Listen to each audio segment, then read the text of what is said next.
¿Está lista? Sí. Okay. I'm so nervous. I always get Don't nervous. be nervous. Always, pero bueno. Let's get started. Okay. Monika. Hola. Hola. ¿Cómo estás? Bien. Thank you so much for accepting my invite, by the way. Absolutely. I'm honored. Pleasure to be here. Nice. Well, thank you so much. It's happy 4th of July, by the way. It is. It's the 4th of July. You got plans? No plans. How about you? I've got this. There This you is go. my plan. There you go. So again, I want to thank you because not only it's Sunday, it's 4th of July, and you're still giving me this time to chat. So again, Yes. gracias. You're so welcome. Yes. Thank you. So we were talking a little bit about the podcast before we got started, right? So one of the things that I was telling you is that it's up to 52 episodes, at least this series. Okay. And as I'm evolving into the guest and what is my subject, the theme that I want to talk about is not only talk to interesting people such as yourself, but also people that are making a positive impact in our community. And you're the perfect example of Oh, that. thank you. I appreciate that. No. I don't see it that way. Really? I don't. Why not? I just, I love what I do. And it's not something that is necessarily like you go to school for.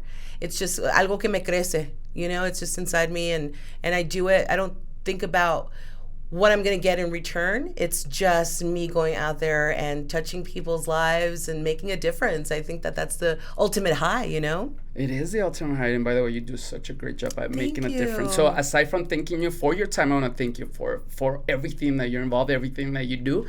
Because to be honest, you've been doing it for a very long time, and just like you've been saying, it's your personality, but at the same time, you do impact a lot of people. So Thank you. Again, gracias. I appreciate it, amigo. All right, Monika. Well, let's get started. For anyone maybe that's not familiar with you, talk to us a little bit about who you are and what is it that you do, please. So my name is Monika, and I am an on-air personality for 93.1 Kiss FM. I'm on Monday through Friday from 10 a.m. to 3 p.m. I'm also on as Sundays as a bonus, just to round out your week. That's a bonus.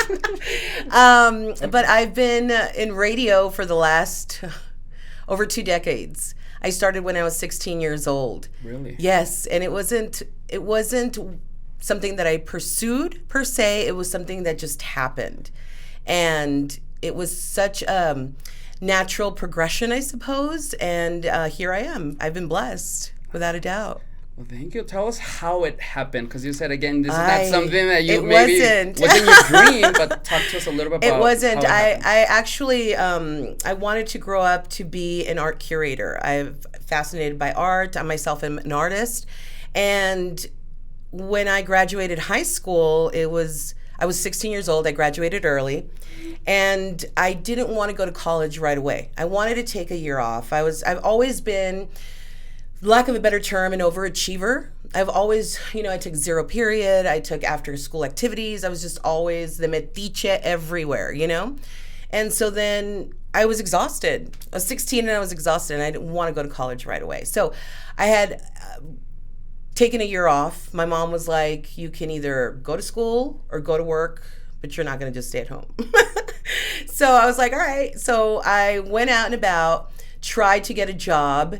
And that summer, one of my friends and I were driving around town, and she was driving at that time.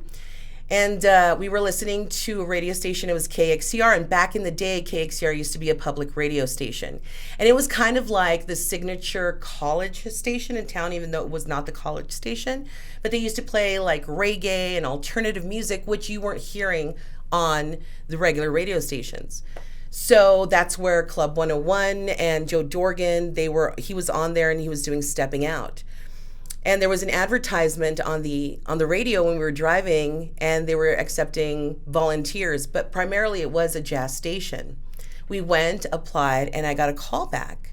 And that's how I started in radio. Maybe 6 months later, Bill Toll, he recently retired, my first mentor in radio, and he was at KTSM, and he hired me to do overnight shift. It was basically babysitting the station, recording some shows that were going to get played back later in the morning, like Don Imus, which was, a classic in talk radio. And the reason, to be honest, that I took the job was because by the time I started at KTSM, I had already enrolled in college at UTEP, and I didn't have a computer. And I needed to do my work on a computer. Okay. And I was like, can I use your computer while I'm here working to do my stuff for work? And they're like, yeah, sure, go ahead. And that's why I took the job.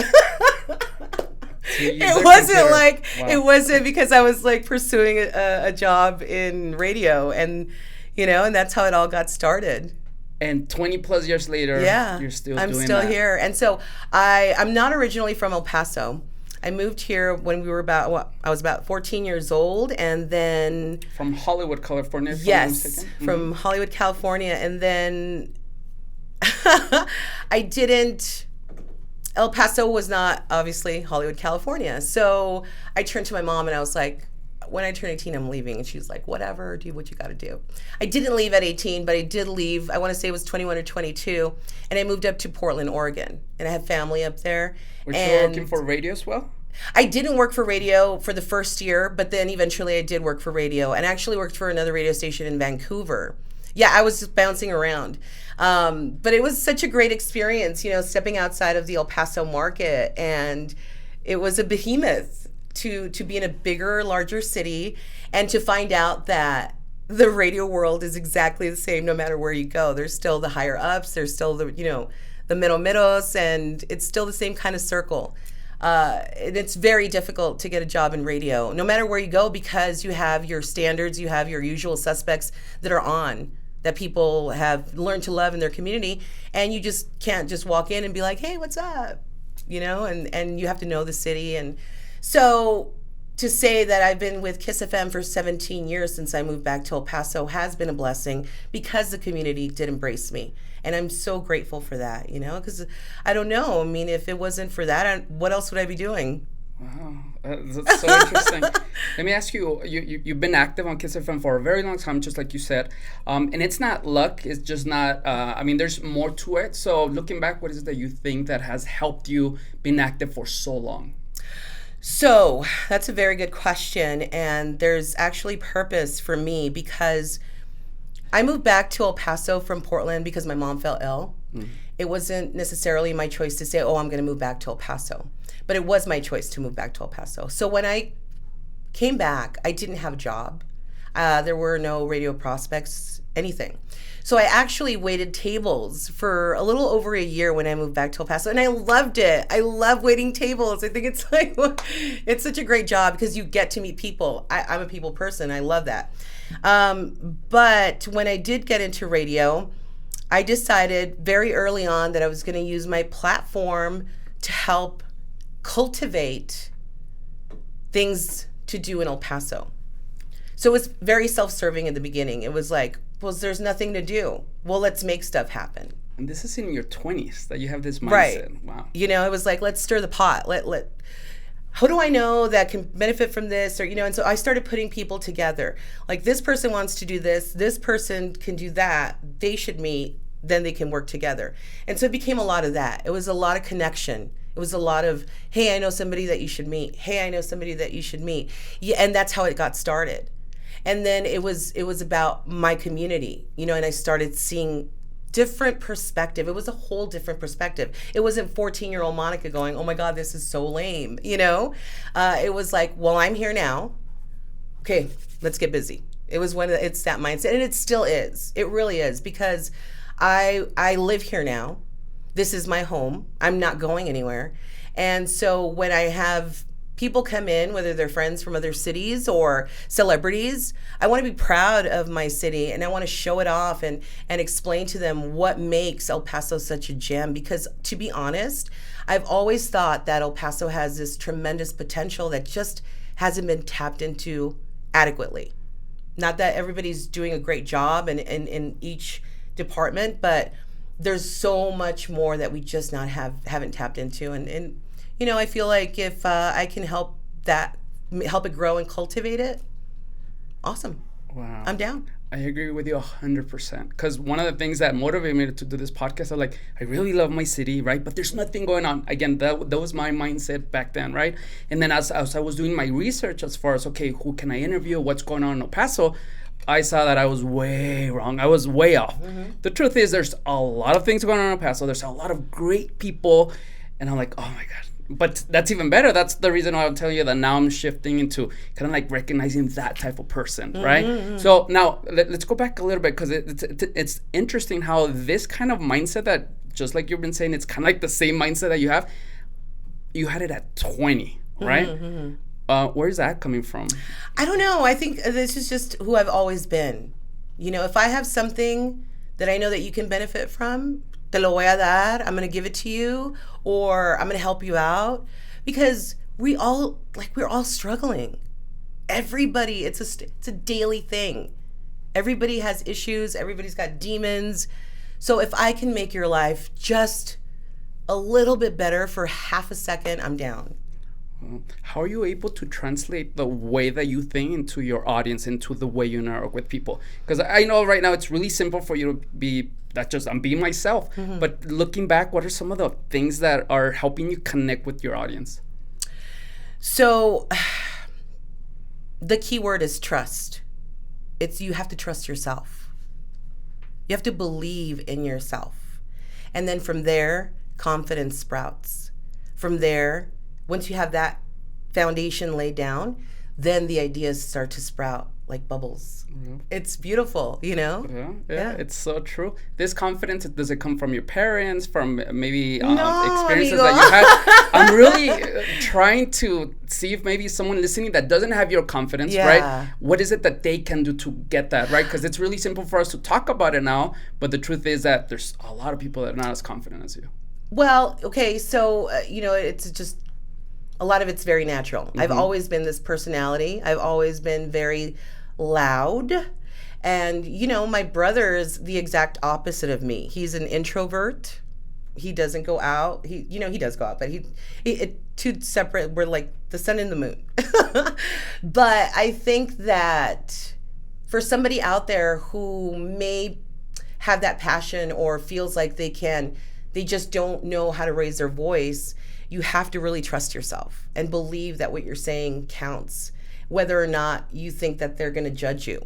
Because if you stop to worry about what other people are thinking, you're never going to do anything.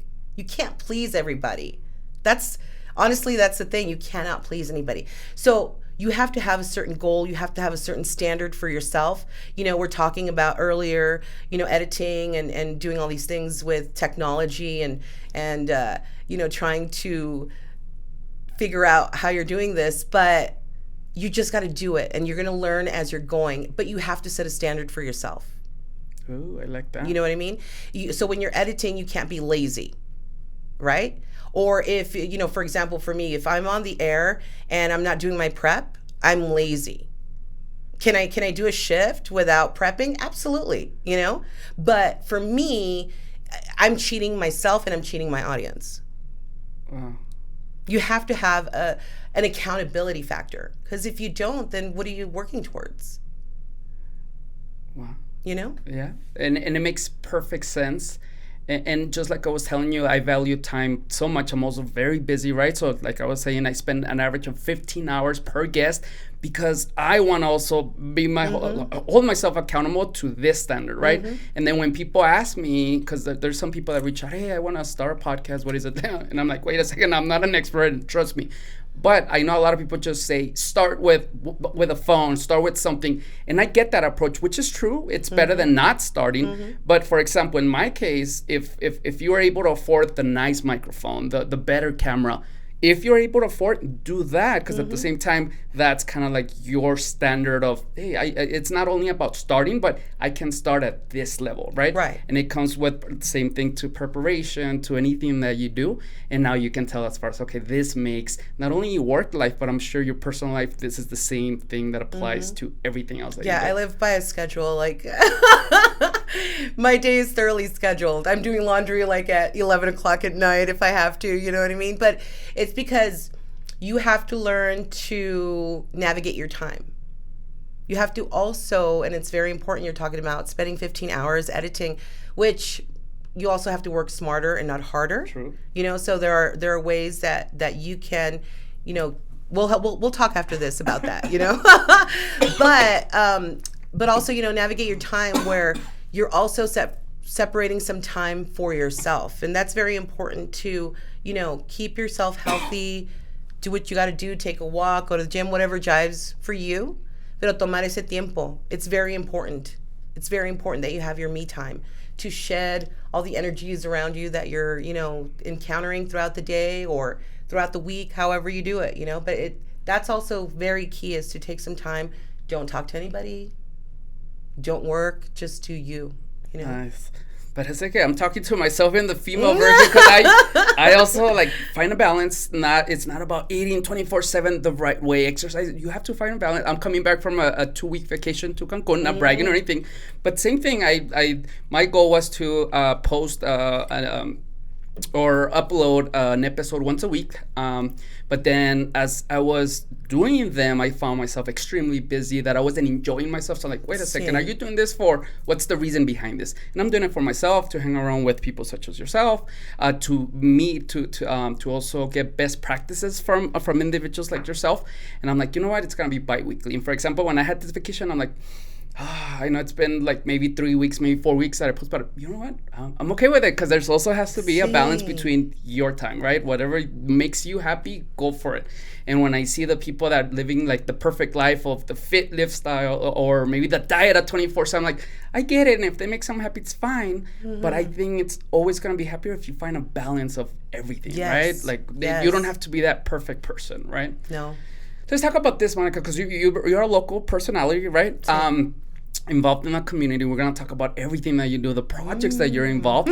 But is there pressure to be on, meaning that like kind of like look a certain way, you have to act a certain way, you post certain things and maybe other things you don't? Is there a pressure of that? I mean, right now you've been doing it for so long that maybe it's second nature.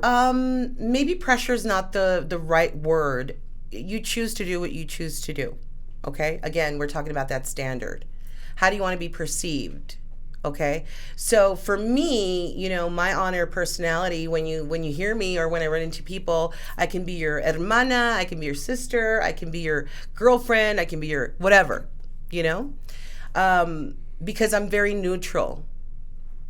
I don't bring anything other than my perspective to the mic. So the pressure of maybe looking a certain way, well, I'm always out and about. I'm always meeting people. I'm always doing some kind of function. So I have to look a certain way. It's not like I could just show up in my pajamas and be like, cool, And I want to not just because I have to do it for work or for whatever function I'm doing, but also because I feel good, and I want to wear my red lipstick, and I want to change up my hair color, because I used to have like super dark black hair, and now people are like, oh my god, you've gone blonde. Yeah, why not? You know what I mean? I've had my hair purple and red and pink in so many years, and so it's just variedad, and whatever feels good at the moment, and I feel like people get stuck, and I've always had black hair, so change it up. Maybe you feel purple today, maybe you feel like green hair. I think people don't give themselves enough opportunities because they get stuck. They settle for what's happening. And for me, ever since I was young, ever since, I started in radio, I remember thinking to myself, I don't want to work a job where I walk in and it's the same thing over and over and over. I can't, it drives me mad. I can't do it. So radio actually was the perfect outlet for me. And there's a funny story that I'm going to share with you here in just a second. But radio, every single day of my life in radio has been different. There is no day that's the same, because you don't know who you're going to talk to. I mean, yes, I'm on the radio, but I don't know what I'm going to say until I say it, But what's funny about talking back on growing up and what I wanted to be, before we moved to El Paso, my mom used to actually work for RCA in California. She actually used to make vinyl, right?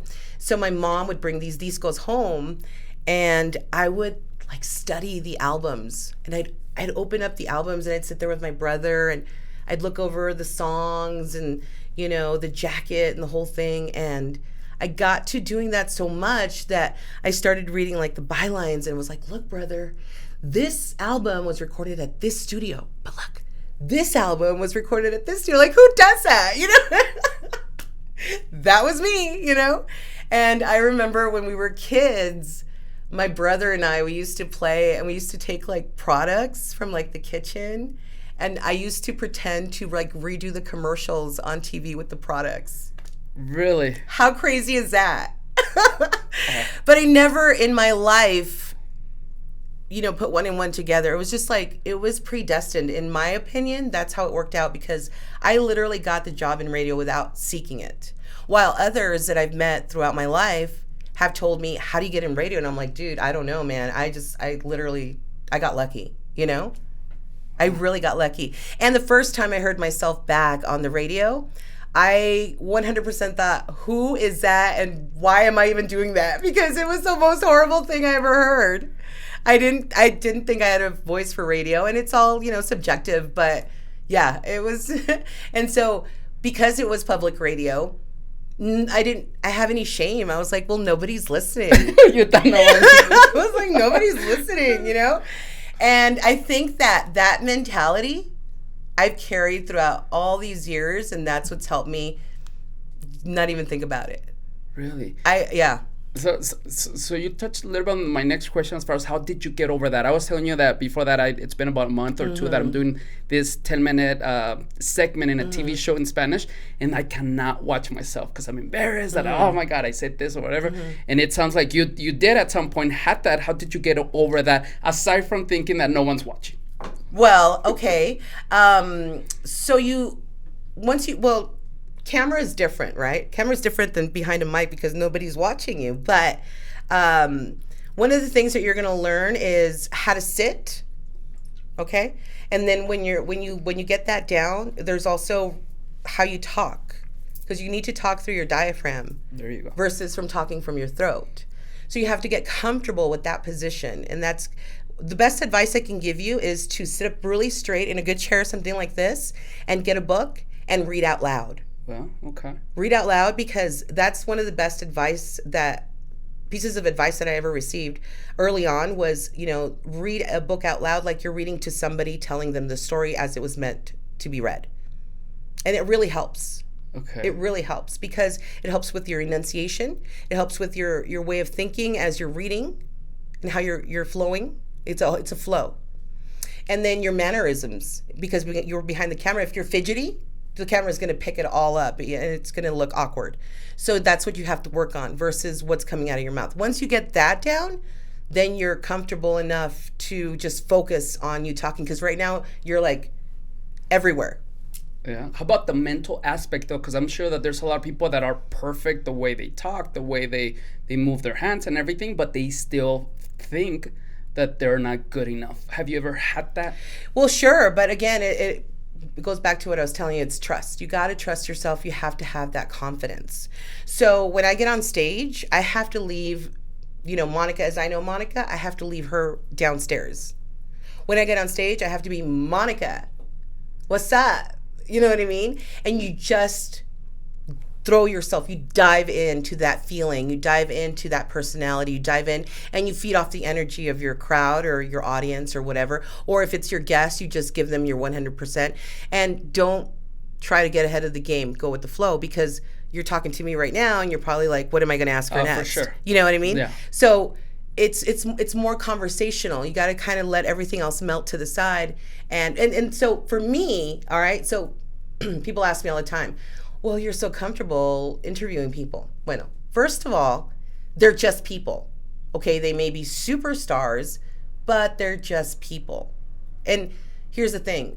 Before I became Monika or before I got into radio, I've always had that idea of just because you're rich or you're famous makes you better than me? Absolutely not. Because in this world, nobody is better than anybody else. That's just a blanket statement that I grew up with, instilled by my family. Nobody is better than anybody else.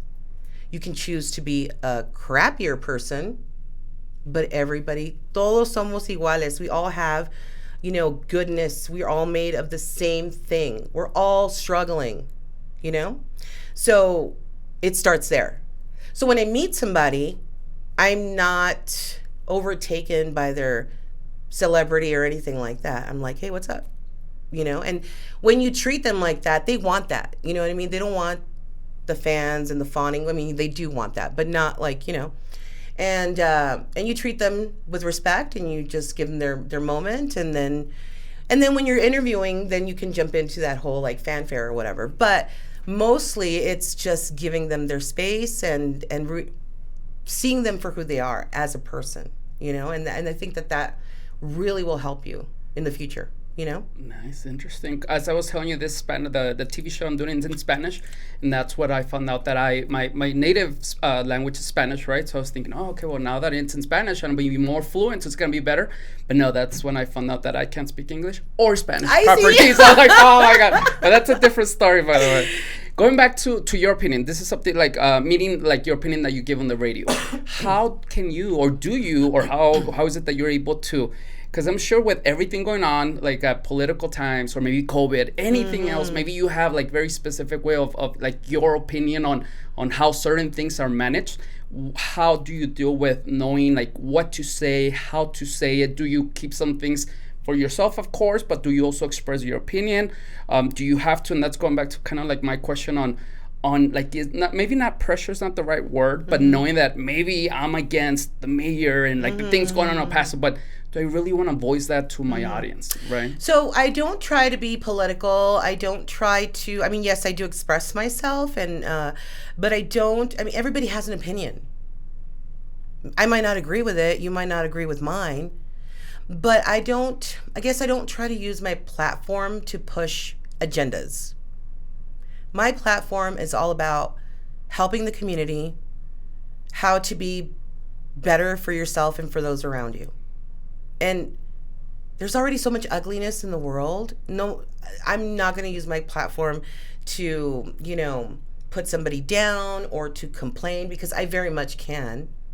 Right? I can, you know, I go to an establishment and it's just the worst.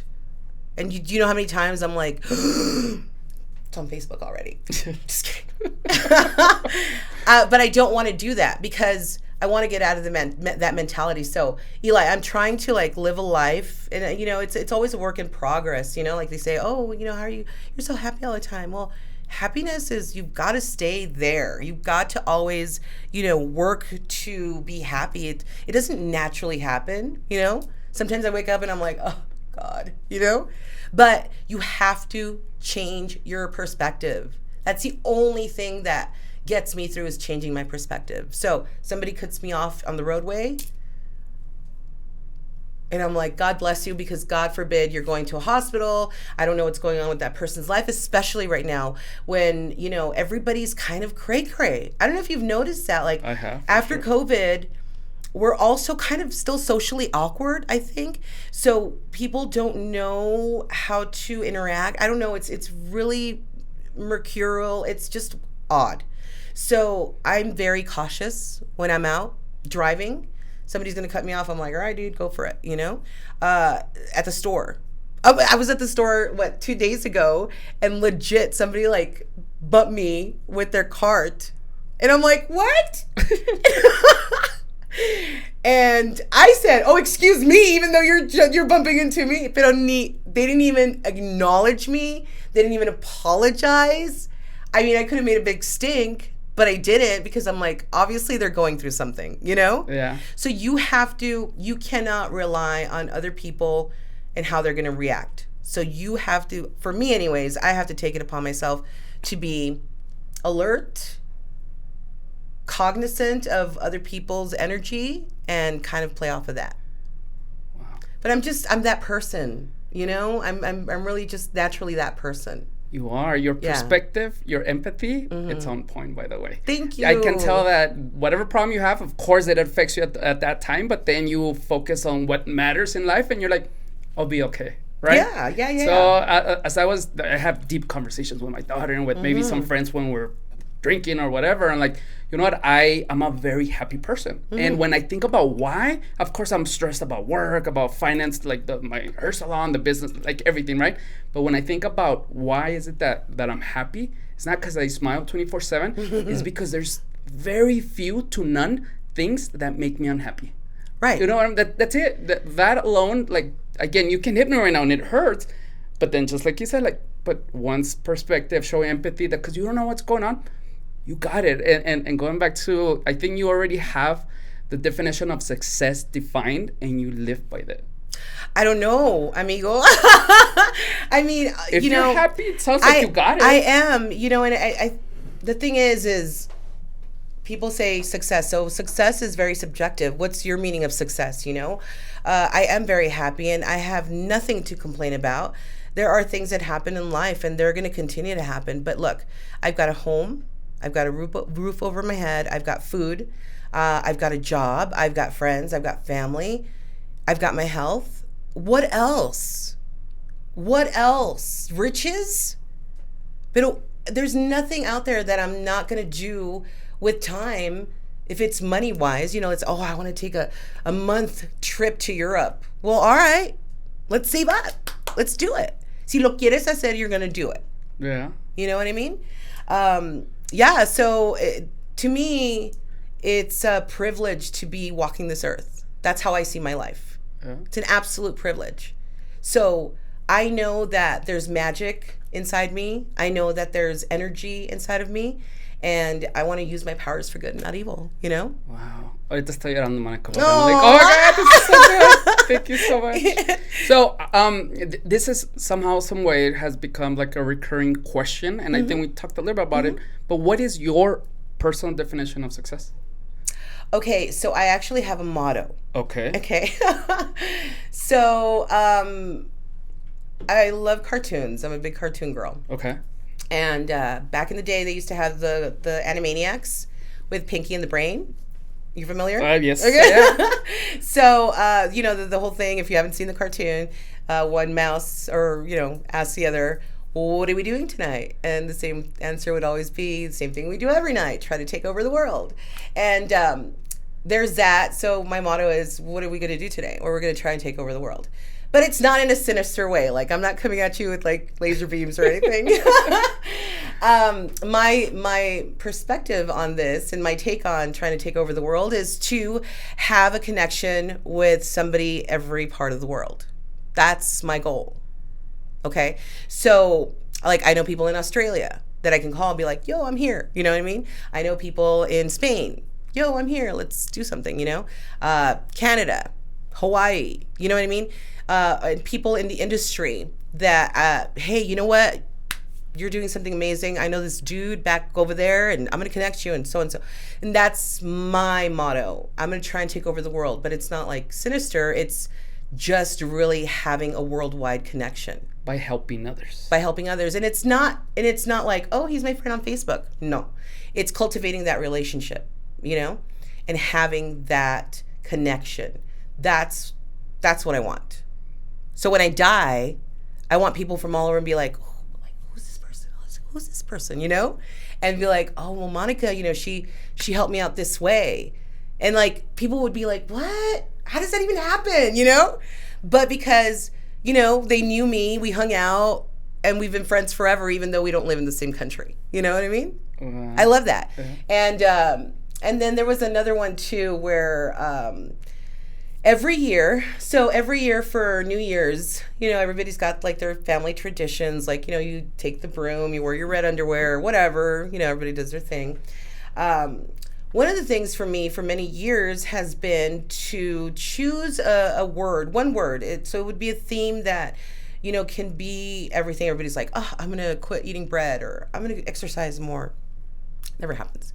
So it was more like, let's choose a word. And, I usually spend a few weeks before the end of the year and just kind of like chewing up and mulling over, what is it that I feel like I need? And I kind of put it out in the universe, and then I'll just start feeling it. So this year actually was my year of upgrade. Your year of upgrade. So that was my word. It was upgrade. Okay. Or is upgrade, because the year is not done. And it's upgrading. It's upgrading, how I manage my time. Upgrading maybe my, physical fitness journey. Upgrading my career. Upgrading my relationships. It's like taking it to another level. Let's turn it up to 11. We've been here for a little bit. Let's bring it up a little bit. I've had years where it's about patience. I've sometimes I run out of patience and I'm just like, I gotta go, bye, shut it down before I say something that I'm gonna regret. Right? So I choose these theme words that will follow me throughout the year. So this year it's been a lot of upgrade, and I love it because it's opened up so many opportunities. And I really do believe that words have power. And it begins with ourselves. It begins on how you talk to yourself. So let's say, for example, if you're sitting there editing a video and you're like, ah, dummy or stupid, or, like we talk to ourselves like that. Absolutely not. That is not something that's acceptable in my playbook. I have to be like, oh, look at you. You're so silly. Stop it. Because it will put you in a bad mood. It just will. Y luego te trabas and forget about it, So it's how you have to nurture you. It's not just about loving yourself and putting on the lotion at night and go exercise. It's about how you talk to yourself, because the only real relationship that you have with somebody 24/7 is with yourself, dude. And if you don't take care of you, pues nobody else is going to do it. You said that earlier on you had this type of positive personality, outgoing, but was there a time that, of course, with experience, we gather new things and kind of mold our life, but was there a moment, was there anything particular that you remember that triggered this mindset to be even stronger than what it is now? So, I attribute everything that I am to my mother. She's a single mother. We grew up without a father figure, never lacking in anything. My mom, she's my superhero, I'm a first generation American, and my mom actually put herself through college while we were still babies. I don't know how, but she did. And she worked, like I said, she worked really late hours at RCA, and she did her best. And I think about it and I'm like, if my mom could do it by herself con dos mocosos, what? Yeah. Like, what's stopping me? And that's really my driving force has been my mom. 100%. Absolutely. It's her. It's watching her, how she got through life and all the obstacles and the struggles that she went through. And she still had to put up with us, because I know I wasn't an easy child. I was I was everywhere. I was trouble. But I was a handful, and I know that. And I've apologized to my mom, like, sorry, but I still am the same way, and she knows, and she just, it was a lot. It was a lot, but I attribute everything that I've done in my life to the strength that my mom bestowed upon me. That's honestly what it is. Yeah. I say this all the time, and for the people that do watch, my two tias that watch this consistently, they will know that one thing that I always preach is that the biggest lottery that we can win as human beings is our parents, right? Our circumstance of who we have. And a lot of times, unfortunately, there's guys, girls that don't have such role model to follow. Any advice for those people that maybe don't have that, but they know that the right thing is to have perspective, to talk to yourself a certain way? Is there anything that you want to say to those people? I would just say again, but going back, and I know that I'm harping on it, but trust yourself. It's very key, because if you rely on other people for your success, it's fleeting. It's not real. The only person that you can trust in the beginning is going to be yourself. Y luego lo que viene, like whatever comes after that is going to be great.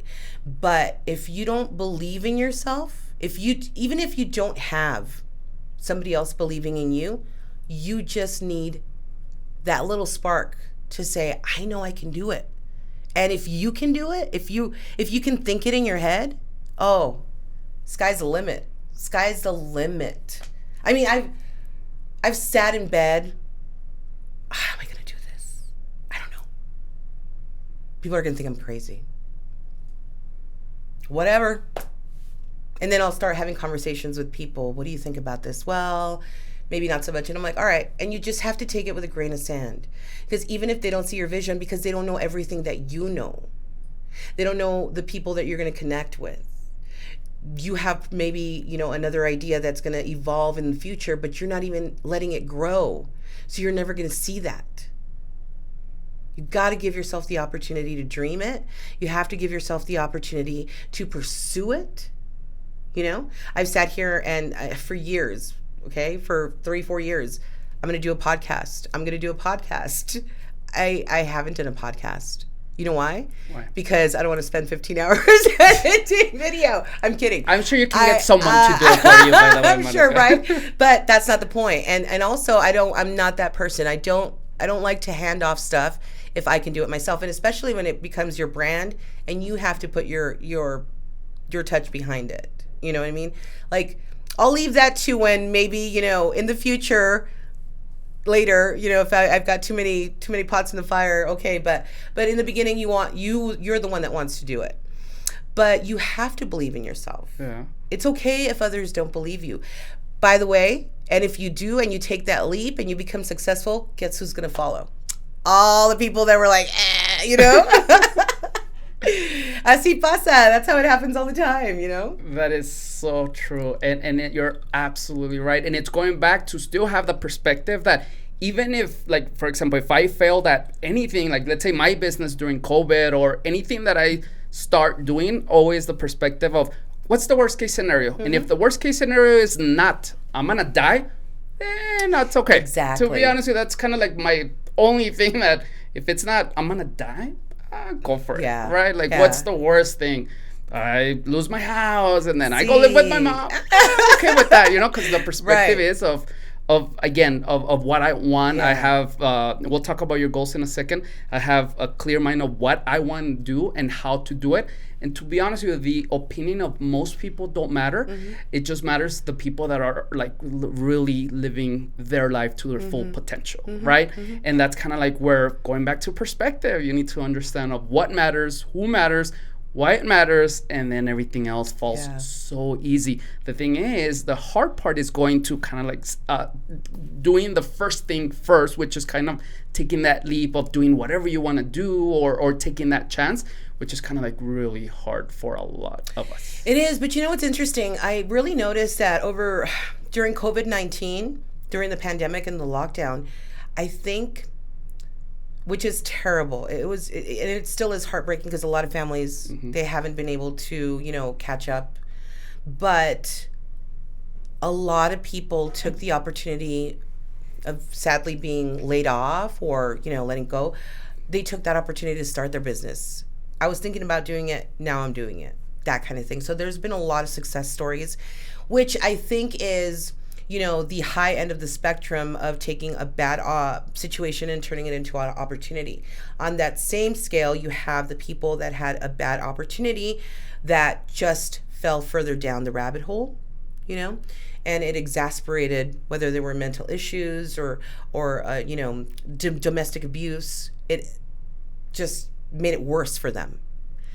So you do have two different extremes that the pandemic, and that's how it resulted. But yes, I do think that sometimes the universe shoves people in that direction, and that's the only way they're going to do it. You know, that's the only way that they're going to take that first step. And it really is just taking that first step, because believe you me, that most of the time you have it in your mind and you take that first step and then it changes because you're actively opening up opportunities.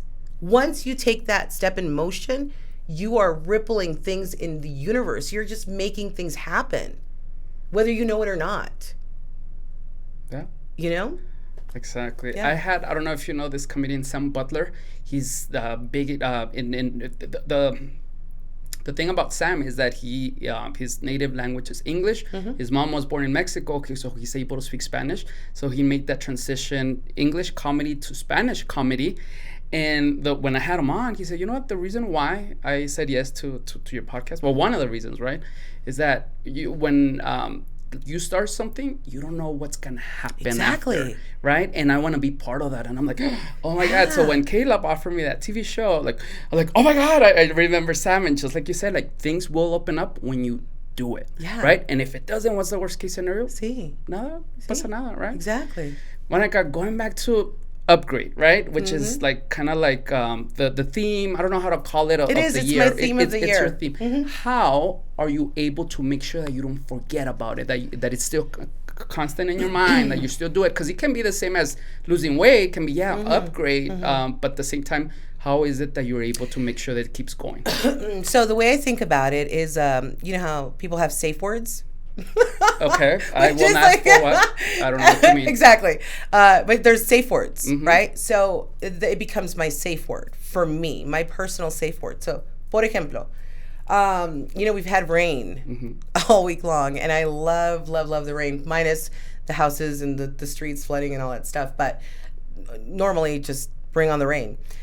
So I had my car in the shop, and I didn't have my car for like 4 days. And so I was using my aunt's car. My aunt doesn't drive anymore, and it's an old Buick. It's like a 2006 or something. And I got out of work, and it was pouring. It was just pouring. It was like a deluge. And I was super hungry. I hadn't eaten all day.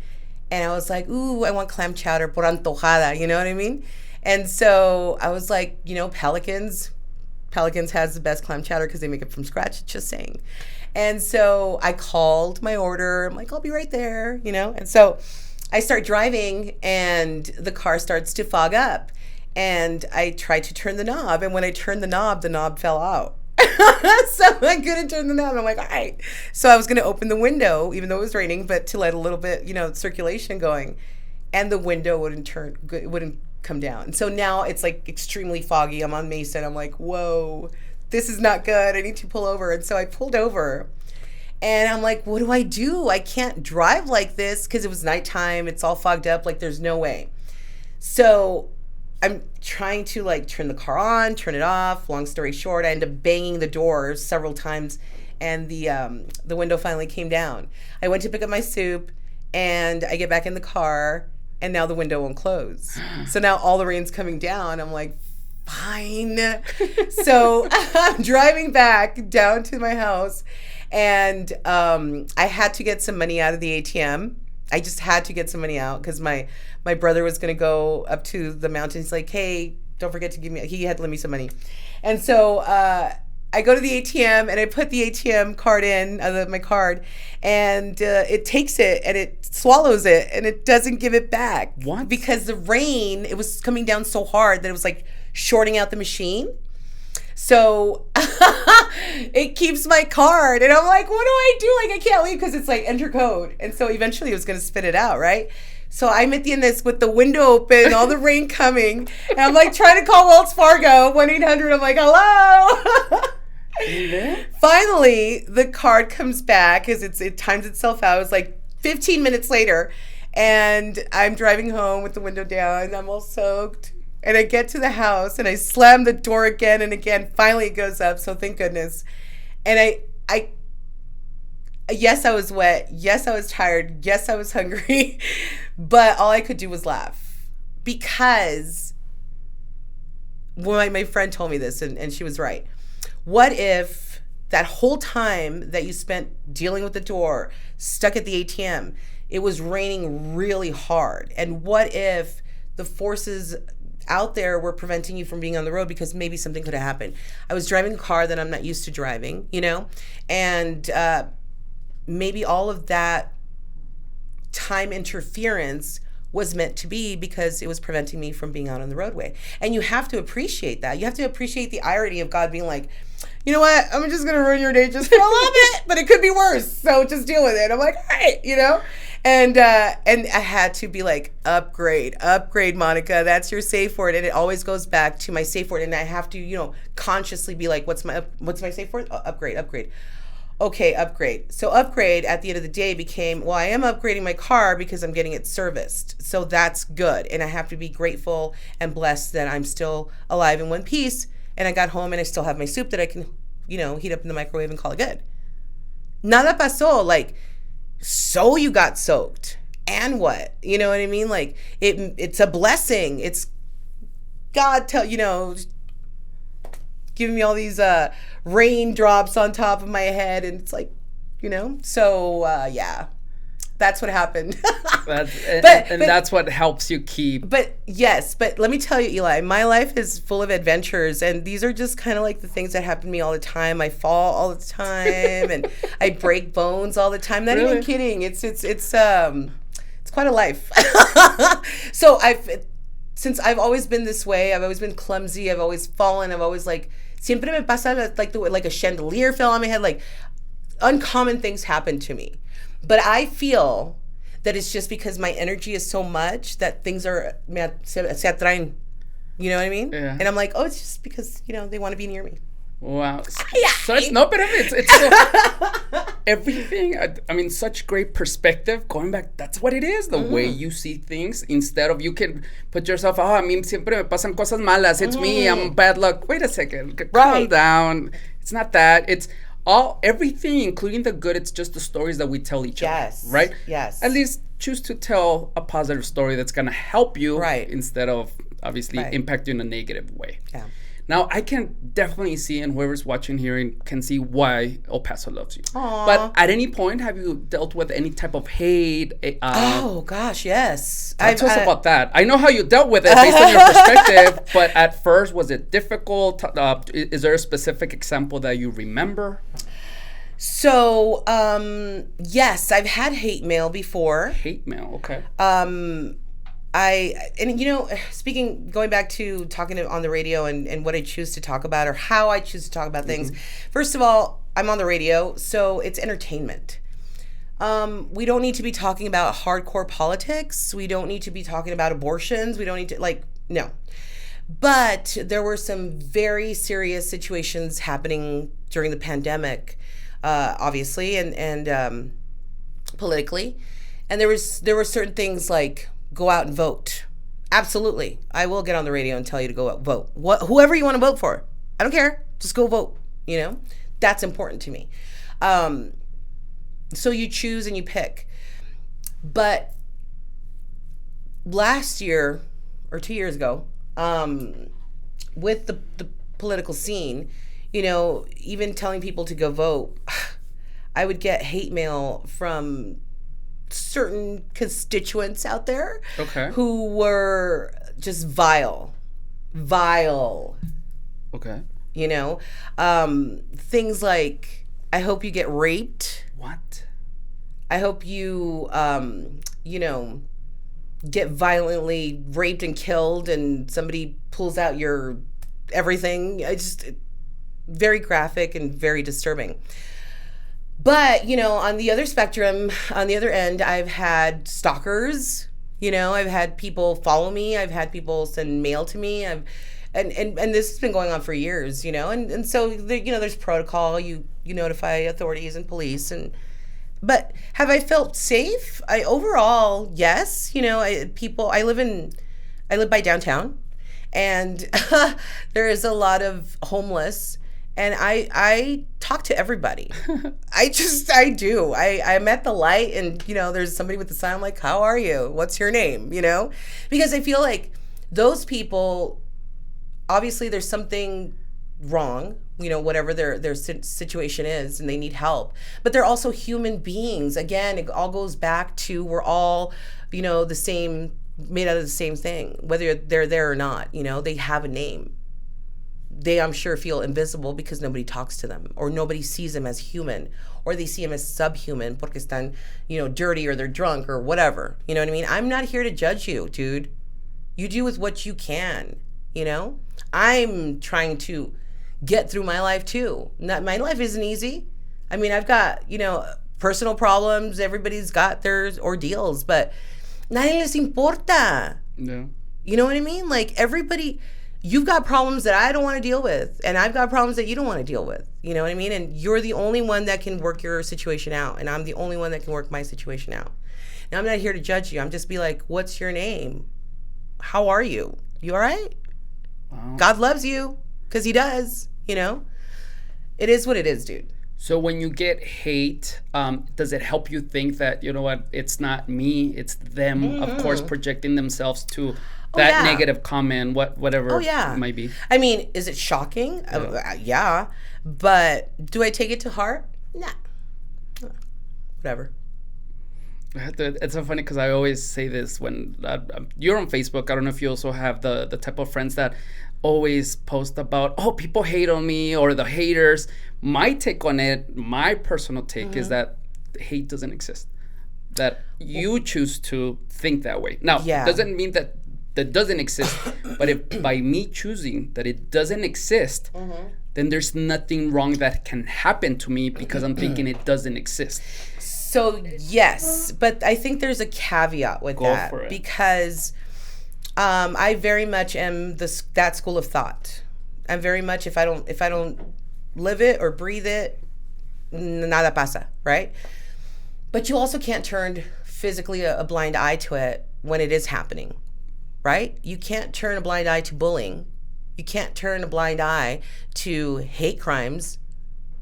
You've got to be really aware of what's happening, and you have to speak up. Again, words have power, and you should be speaking up for anybody out there who's being, made less than or abused or anything like that. But having that said, yes, I don't walk into store thinking that I'm going to be discriminated against because I'm a woman. I don't live there. I don't live there. People have asked me throughout my career, have you ever felt discriminated? Maybe, sure. But have I chosen to spotlight it? No. Actually, I'll be like, excuse me. And I'll get in front of the light. Because that's just the way I am. Radio is very much a boys' club. It really is. But, I'm a tomboy, kind of, sort of. That's how I grew up with my brother. And, so I'm not a girly girl. Per se, I'm not asquerosa. I'm very much, in the trenches of everything. But I don't walk into, even knowing, like I'll walk into a room full of men, corporate, whatever. And do I feel less than from them? No. Actually, it should be their privilege to have me as a female Mexicana up in your room. That's how I see it. I see it the other way around. So again, it's your perspective. Now, if you walk in with that chip on your shoulder, well, then, you're looking for it. You're really looking for it. But don't turn a blind eye to it and, speak up for yourself. Make sure you're seen and you're heard.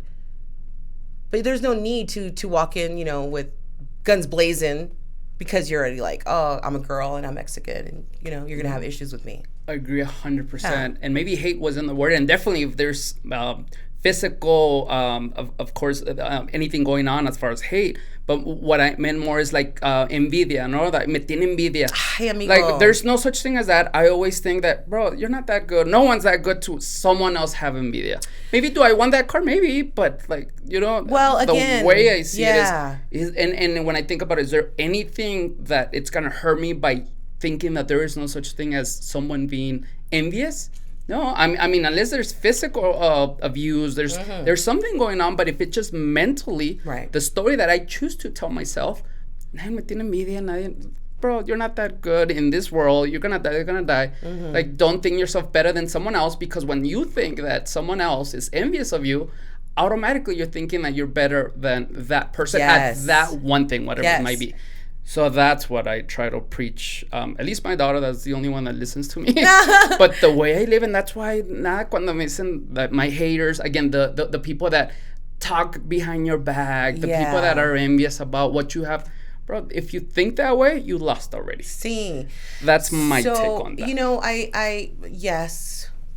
I do deal with people like that. But for me, what I do is I try to befriend them, because I feel like, pero ¿por qué me tienes envidia? You don't even know. So I try to reach out to that person. I try to be friendly. I try to, talk to them and to see, where it's coming from, because usually it's just projection, right? It's their insecurity coming through. And so what I do is I try to help them shine. What is your key thing that's, super powerful? What's your superpower kind of thing? Let's cultivate that. Let's make that grow. You know what I mean? Let's put the focus on you. Why are you looking at me? You don't know my story. Nobody knows anybody's story, really, I'm doing what I'm doing because this is the best way I can live my life. And I try to do it without hurting anybody. And if I can help you come up along the way, pues vámonos. You know what I mean? Porque I grew up a very humble life, and I still live a very humble life, I'm not very materialistic. I love to travel. That's my thing, food and travel. Hello. And I'd rather spend my money on a great trip versus, buying a car, that kind of thing, But I really do think that people are just too busy, getting involved in other people's lives when you don't even know half the story. Focus on you. Let's do you, Yep. And it is true what they say that no one successful will ever be a hater or will be negative on someone because number one, they're busy. Shit, nobody's got time, dude. and B, if I really want to help you out, what I'm gonna do, I'm gonna reach out separately saying, hey, this is what I think, but I'm never gonna say it in a way that's gonna make you feel bad or again hating or any type of negative connotation to that. Because the truth is that successful people, whatever you find as success, define as success, the truth is that you're busy worrying about yourself. Right. So again, let me ask you this, because again, this mindset, it's very strong, it's solid. How important is the people that you hang around with? Oh, extremely important. I've been, again, blessed that I actually have pretty much the same group of friends that I've had since I got to El Paso. And it's the same circle. And I think that that's what's helped me stay grounded, my family especially, because they don't care that I'm on the radio. They don't care about who I've interviewed or met or done or went to go see. It's still like, hey, don't forget the chips for whatever, or dinner's at this time, or, you know what I mean? I'm still the baby of the family, and I'm still getting treated the same way. And even when at my highest and my successes, my family and my friends are still like, hi. You know what? They bring it back down like, hey, don't forget who you are kind of thing. And I love that because it does keep me in check. And here's the other thing that I need to say about, people who are out there and having, aspirations of, becoming a celebrity or anything like that, or being on the radio or whatever the case may be. Having that trust and cultivating that confidence for yourself and building an avatar or an alias for yourself is very, very helpful. Because again, remember I was talking about leaving Monika downstairs while I get on stage and do my thing. It's good to have two different personalities so that you can coexist and you don't have to carry it with you. So that when you're on stage, you're this person and that's your personification. But when you get off the stage and you go home, you're not taking that with you, or vice versa. It's very important to have that separation. So if you want to create yourself an alias, and you don't have to share it with the world, it just lives in your head. So that, when you're going to be Eli doing your podcast, you're going to be like, Eli el chingón del podcast. And you have to, you laugh, okay? But it's very serious, and you have to be serious because you know what? What you're doing is real. And you are trying to set a meta, you're setting up yourself a goal, right? You're going to do so many episodes, right? So when you are Eli el chingón del podcast, then you better be that person, because there's no half-assing it, bro. You know what I mean? You got to do it. Now, el vergonzoso, the shy guy, when you go home, you're like, did I mess up? I said the wrong thing or whatever. Well, that's the guy that's going to go home and worry about that. But while you're doing this, you're going to be, Eli el chingón doing the podcast. And that's where the confidence comes in. That's where you have to be like, dude, you're going to have to sit here for a moment. Shh, I'll get back to you. You know what I mean? And then be that guy and have that confidence. Wow. I heard this before, and it's very interesting because I agree. If that's a tool that you can use to help you out, but then how do you balance, like, knowing, okay, I'm Monika radio, I'm Monika at home. Do you go back and forth when do. And how do you deal with that? My take on it, which I totally respect, and you're absolutely right, like that's a tool that you have. But isn't it better if I'm able to get the shy Eli, just to put myself here, to el chingón Eli, and that's me 100%? Yes, but that's where you can't separate it. Mm-hmm. So let's say you have Eli, the regular guy at home, and you have a quarrel with your neighbor, okay? And something happened, and it's just like under your skin, and you're just like, I can't shed it. And you come into your podcast, and you're just filled with that anger and that tension, and it's gonna come across if you don't step into that person. It's like stepping into a costume. It's not the same clothes that you're going to wear when you go to bed, It's a different person. You have to separate it because you're never going to be able to balance it. You're never going to know who's the real guy and who's not the real guy. And you have to trust yourself. So when you sit yourself out, you have that ability and that opportunity to run free, because Eli, the regular guy, might not do that on a regular basis, but he does it when he's being the chingon on the podcast. I see what you mean. When did you develop, or when exactly did you develop this in your own career? Was it since day one that someone told you, you know what, you need to be able to separate yourself? Was it within years of experience? How was your own experience getting this personality? No, you know what? So that's an interesting question. Nobody's asked me that. But here's the thing. When I was growing up in LA, you know, I was listening to like Casey Kasem, right? It's like one of the originals, the OGs. But when I used to listen to his show, it was like theater of the mind, right? Because he would set up stories and then followed by the song and maybe a clip by the artist. And so he was like building these stories, and I was just like, I was so captivated and I wanted to know more, you know? So when I started my career, I was like, I want to be like Casey Kasem, like, you know, that storytelling, that genuine, how to reach out to the community kind of thing. And I took kind of the idea of what he was doing, and I made it fit me and my personality. So the question is, how did I come up with that? I think it was because nobody taught me. I mean, I had my mentors in radio as far as like the technical aspect and how to do this and how to do that and how this works and this and that and the other. But as far as like my actual career and the trajectory that it took, it was all me. The decisions that I was making, the positions that I was not taking, the positions that I did take, you know, living in Portland, coming back, that kind of thing, the opportunities that I missed doing that.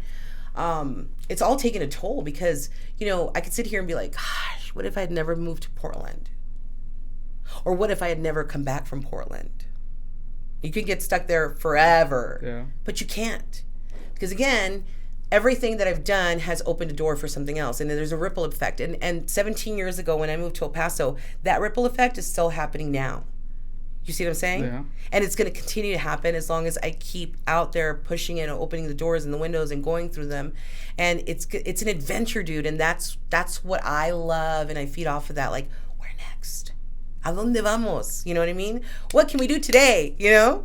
And so no, nobody taught me, and I just kind of did it for myself. Again, what's the standard, Monica? What is it that you want to see? So when I post on Instagram, when I post on Facebook, I don't post every day, dude. I'm not that person. One, I'm way too busy for that.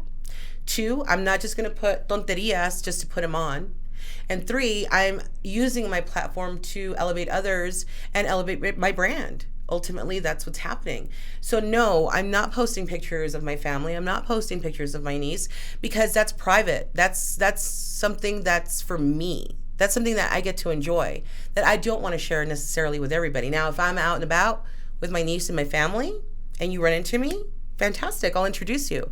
But it's not something that I choose to do porque yo quiero, I just want a little bit, you know, I don't want to. And besides, dude, you know, I don't want to share her because she doesn't have a choice. She's too small to decide.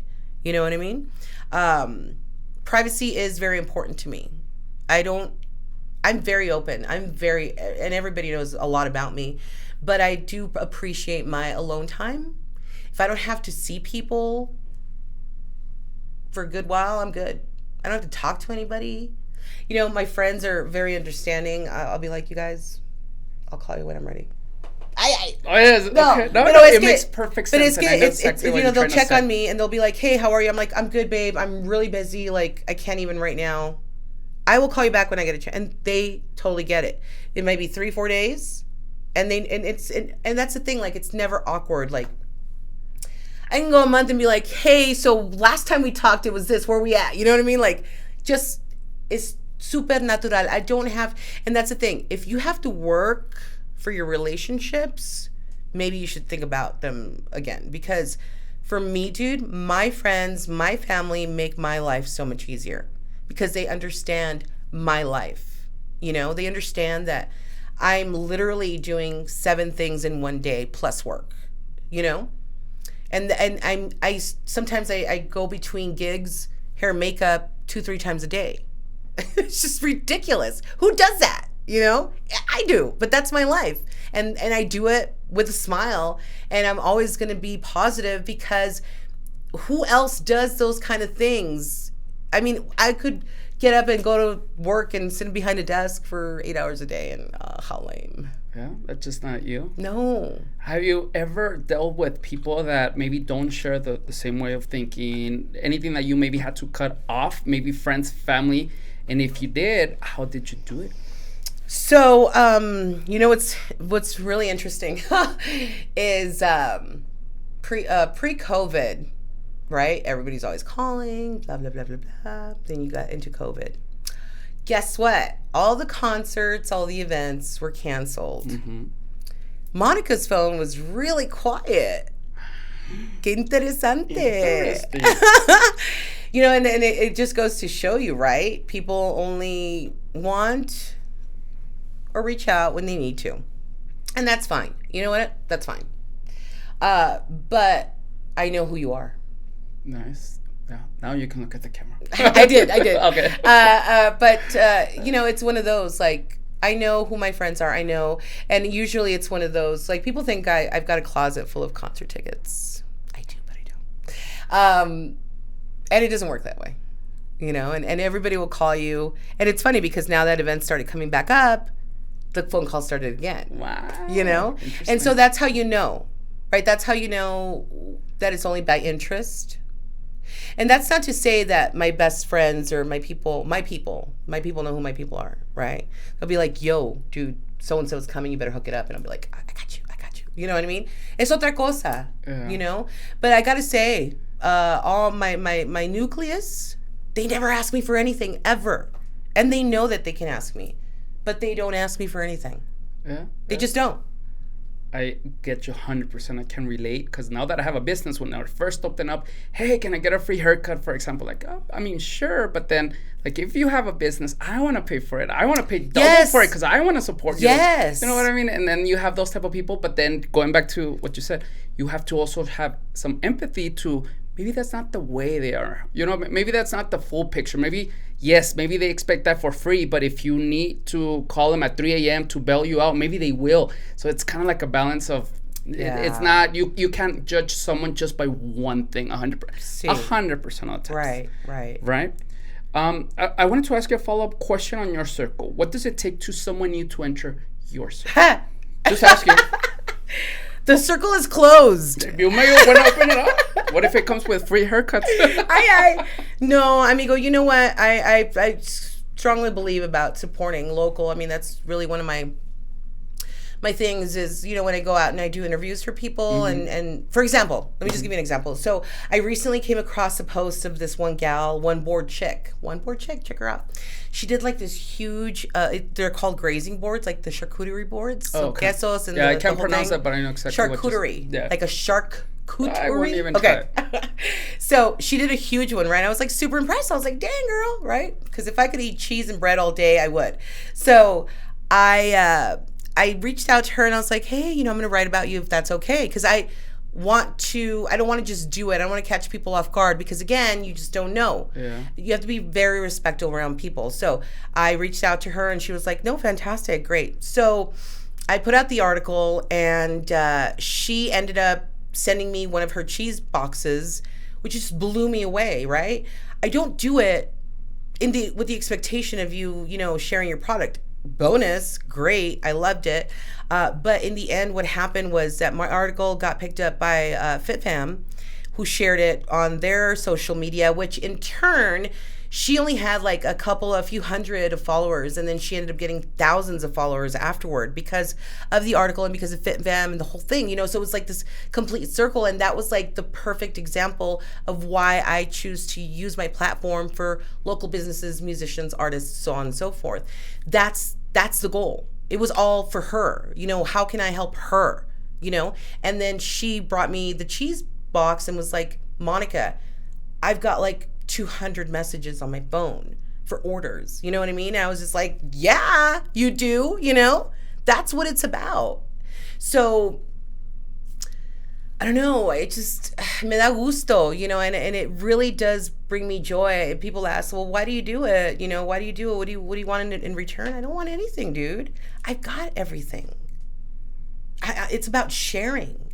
And again, once you share it, that person will talk to another person. That's going to open a door for somebody else. It's the ripple effect. It's the, what are you going to do today?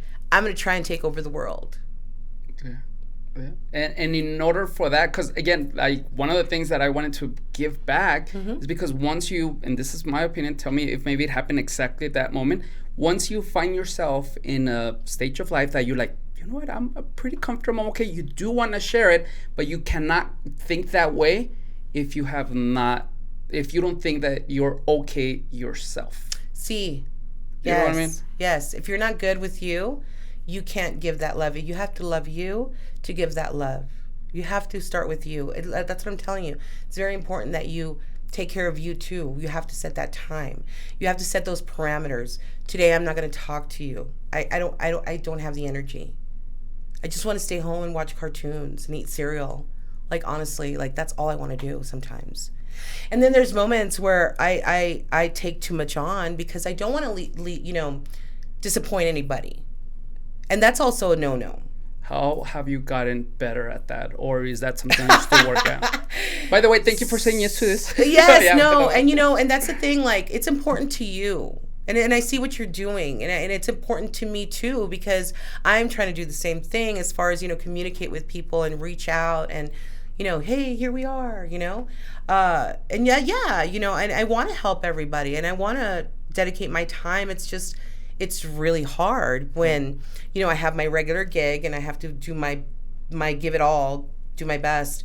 And then I've got my side projects and then I've got my voice work and then I've got my, endorsements that I've got to take care of. And then I've got me to take care of. And then I've got my family to take care of, And so it's a juggling act. There are days when like I said, I'm doing laundry at 11 p.m. or, I'm barely getting to bed. The other day I didn't go to bed till 4 a.m.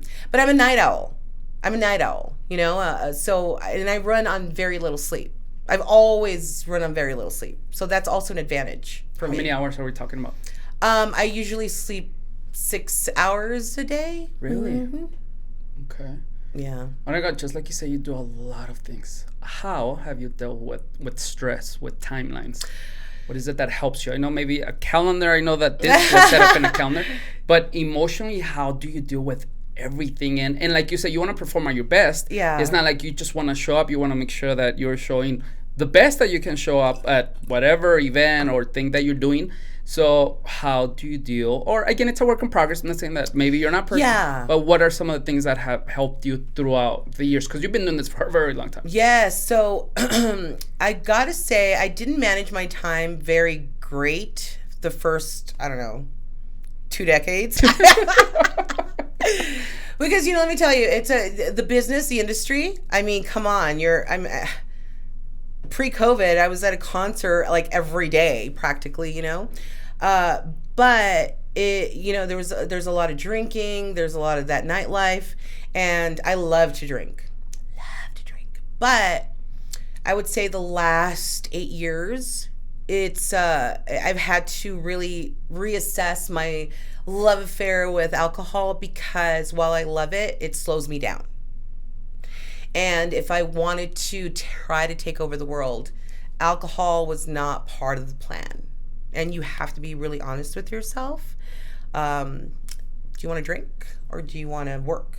Because you can't have both. Yep. So what I started doing then was, actually how it started was I had a couple of friends who had substance and alcoholic issues. And it was one of those where nobody's going to do it for you. You got to do it for yourself. There's nothing that I can do to make you stop abusing drugs or alcohol. That's obviously ruining your life. But to show my commitment and my love for you, I'm going to not drink because I'm going to be mindful that I can actually put a drink down. You can't.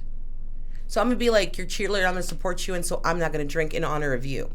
And that's how it started about 8 years ago. I actually gave up drinking for a whole year. For a whole year? For a whole year. Okay. And then after that year was done, I was like, dang, this is awesome. It was so like, great. And then I was like, okay, but I'm going to go ahead back to drinking. So I drank the next year. And then I was like, this isn't like, I'm getting too busy. I can't, no way. So I was like, I'm going to take the next year off. So I took the next year off and I didn't drink. So then I was like doing one off, one on, one off, one on, one off, one on. So 2020, pre-pandemic, like early, it was going to be a no drinking year. And then the pandemic hit. And then everybody started having like their own drinking parties at home. And I got busier. I just got busier in different ways because of COVID. And there was no way I could drink. There was just too much happening, and especially with COVID, I couldn't. And so this year, I've actually only had a handful of drinks. Really? Yeah, and I really actually would prefer to just be sober overall because again, what I'm trying to achieve, there's no time for it. There is time for me to have cocktails at the end of the evening and maybe one or two or with dinner or something like that. But for me to be first of all, for me to be at a party for more than an hour is not even happening because I just don't have the time for it. As a matter of fact, prior to this, I legit I haven't seen my friends in forever and they were having a 4th of July party and they text me and they're like, we know you're probably not gonna come, but here's the invitation. And I was like, you know what? I'm gonna go. And then I'm going to leave. And I showed up I was there for like 20 minutes before I came here. But I made time to be there to show my face and hug everybody and tell them I love them. And then I came here. But that's what I'm saying. Like, I don't have time to hang out at the party, unfortunately. I would love to. I would love nothing more than just be like peda with my friends, you know. But then tomorrow, even though it's, supposed to be our day off, I'm still going to go to work because I got prep. I got things I got to do. I got to get ready for my week, dude. I don't have time to nurse a hangover.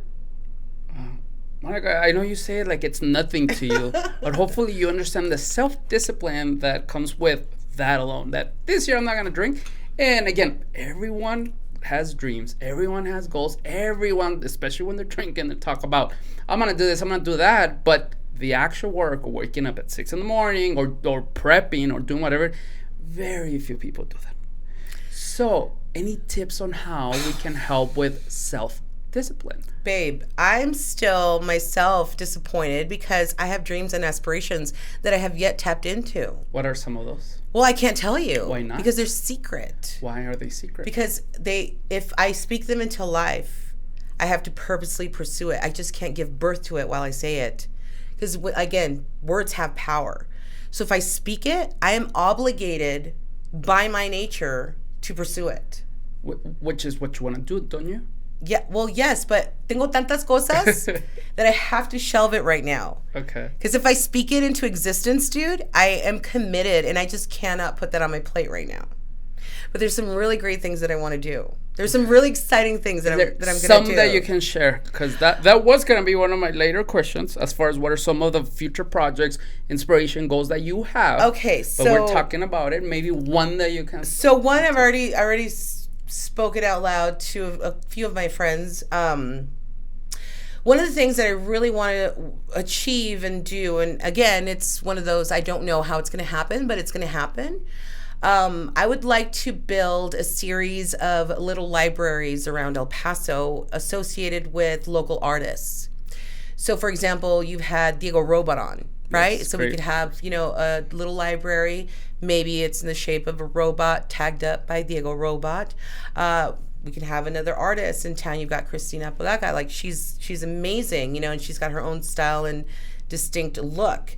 That could be another one. So I want to build these little libraries and put them across town because one of my passions is reading and books, and I want to have kids have that opportunity to just, trade that, right? I remember growing up and being with my friends and being like, I just read this great book, and we were just like nerds, and and we still do it today, as a matter of fact. I've got friends across the country where I'm like, what book are you reading?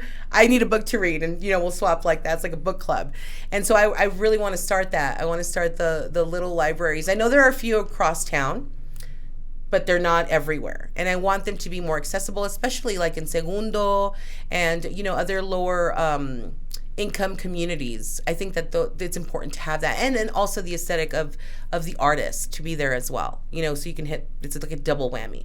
So that's something that I'm hoping to come to fruition here pretty soon. I just haven't really put it all together. That's just, I'm talking to artists, that kind of thing. I've had a lot of positive feedback about it. So hopefully I can get really serious and dedicate some time to it. But I'm really excited about doing that.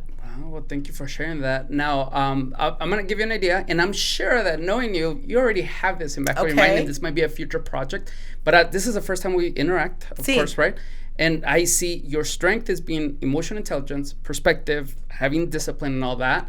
And I don't know if in my eyes, El Paso needs more of that, right? Can it be Instagram, YouTube, something that helps empower women or guys or kids to what your strengths are? And as first interaction, your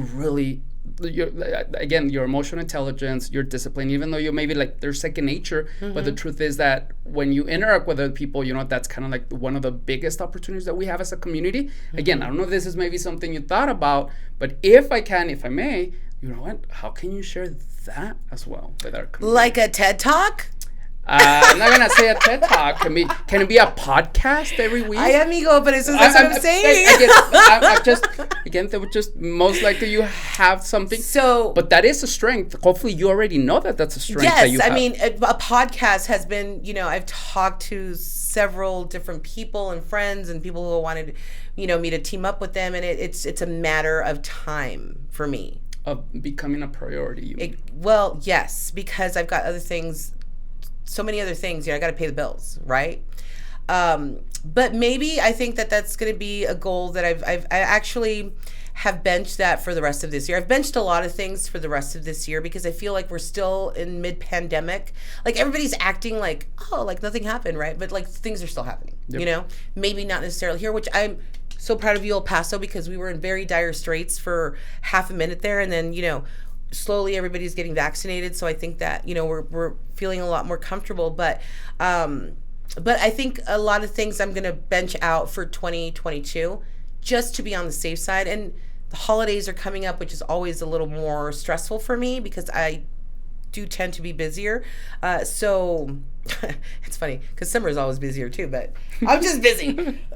But I don't know, Eli. Maybe in 2022. Why? Do you have an idea? I do have several ideas, but I'm just like, you know what?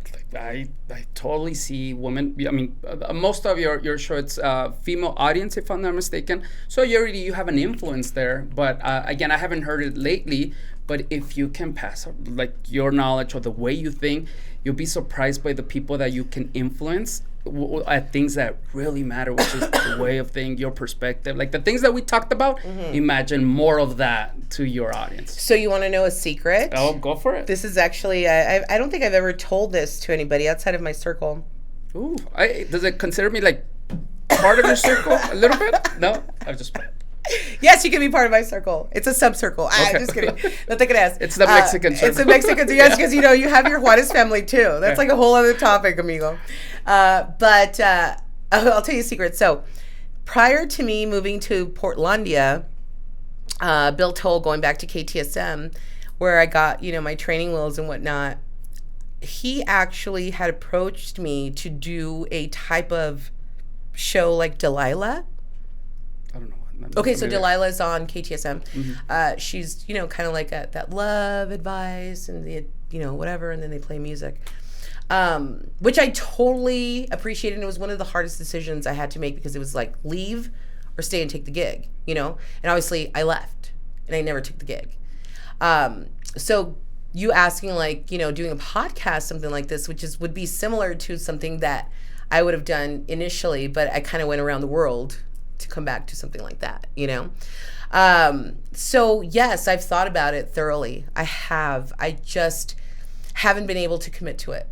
I have not been able to commit to it because I know who I am. I know that I want to spend the 15 hours editing. I know I want everything to be perfect. Again, because I hold myself to a certain standard, or would like to think that I do. And as you grow and as you learn, your standards should always elevate. Even if it's a minuscule amount, it should always be growing, because you never want to remain stagnant, right? Kind of like they say, right? In politics, what are you doing this year? You're going to be, still trying to get the vote for the next time you're up for re-election, even though if it's years away. You're always trying to get reelected. You're always trying to outdo yourself. You've got to.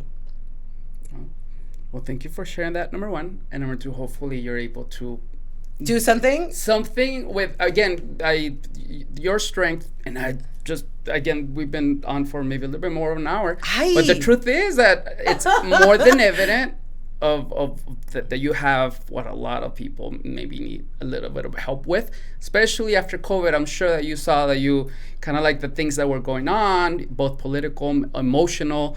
I mean, that's where I think that maybe our community needs a little bit more help. We do. I think that if you have the ability to reach out to people, even if you don't have a radio platform, maybe you have a social platform,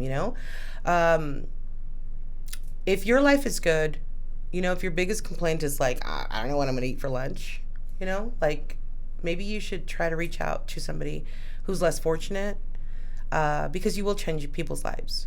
You really will. Yep. And maybe I just do what I do in other people's eyes because they look like it's my job. It's actually not my job. You know what my job is? My job is to entertain you Monday through Friday from 10 a.m. to 3 p.m. And that's it. And that's it. Exactly. That's it. Yeah. But I choose to do what I do because, again, it brings me absolute joy. It brings me absolute joy to think that I had a hand in connecting people and ideas together. Yeah. And when it comes to connecting, it means helping them out in their own personal life. Mm-hmm. Wow. Again, I want to thank you for your time, by the way. We're not done, but I just want to really take the time because I really appreciate the things that you're sharing, what you're saying. I know that at least someone's going to benefit from our conversation. I hope so. Hopefully.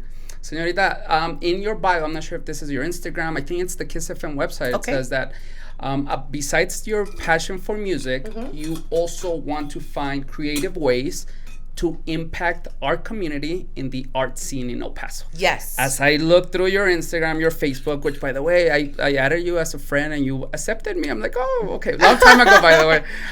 But I can see that, yes, I mean, like you said, Diego Robot, Tino, I'm sorry about the last name. Ortega. Sí. There's so many things that you want to make sure that people see them as well. At the beginning of the podcast, you said that you are an artist yourself. Is that maybe the one of the reasons why? What is it that it matters for you to make sure that the art scene in El Paso grows? Yes, absolutely. I do think that. Well, first of all, I got to say, El Paso has, and I mentioned this earlier, El Paso has an abnormal abundance of talented people, like a lot. Yes. Whether it's music, whether it's art, whether it's literature, I mean, it's just a hotbed, and that's also an inspiration in itself, just like that.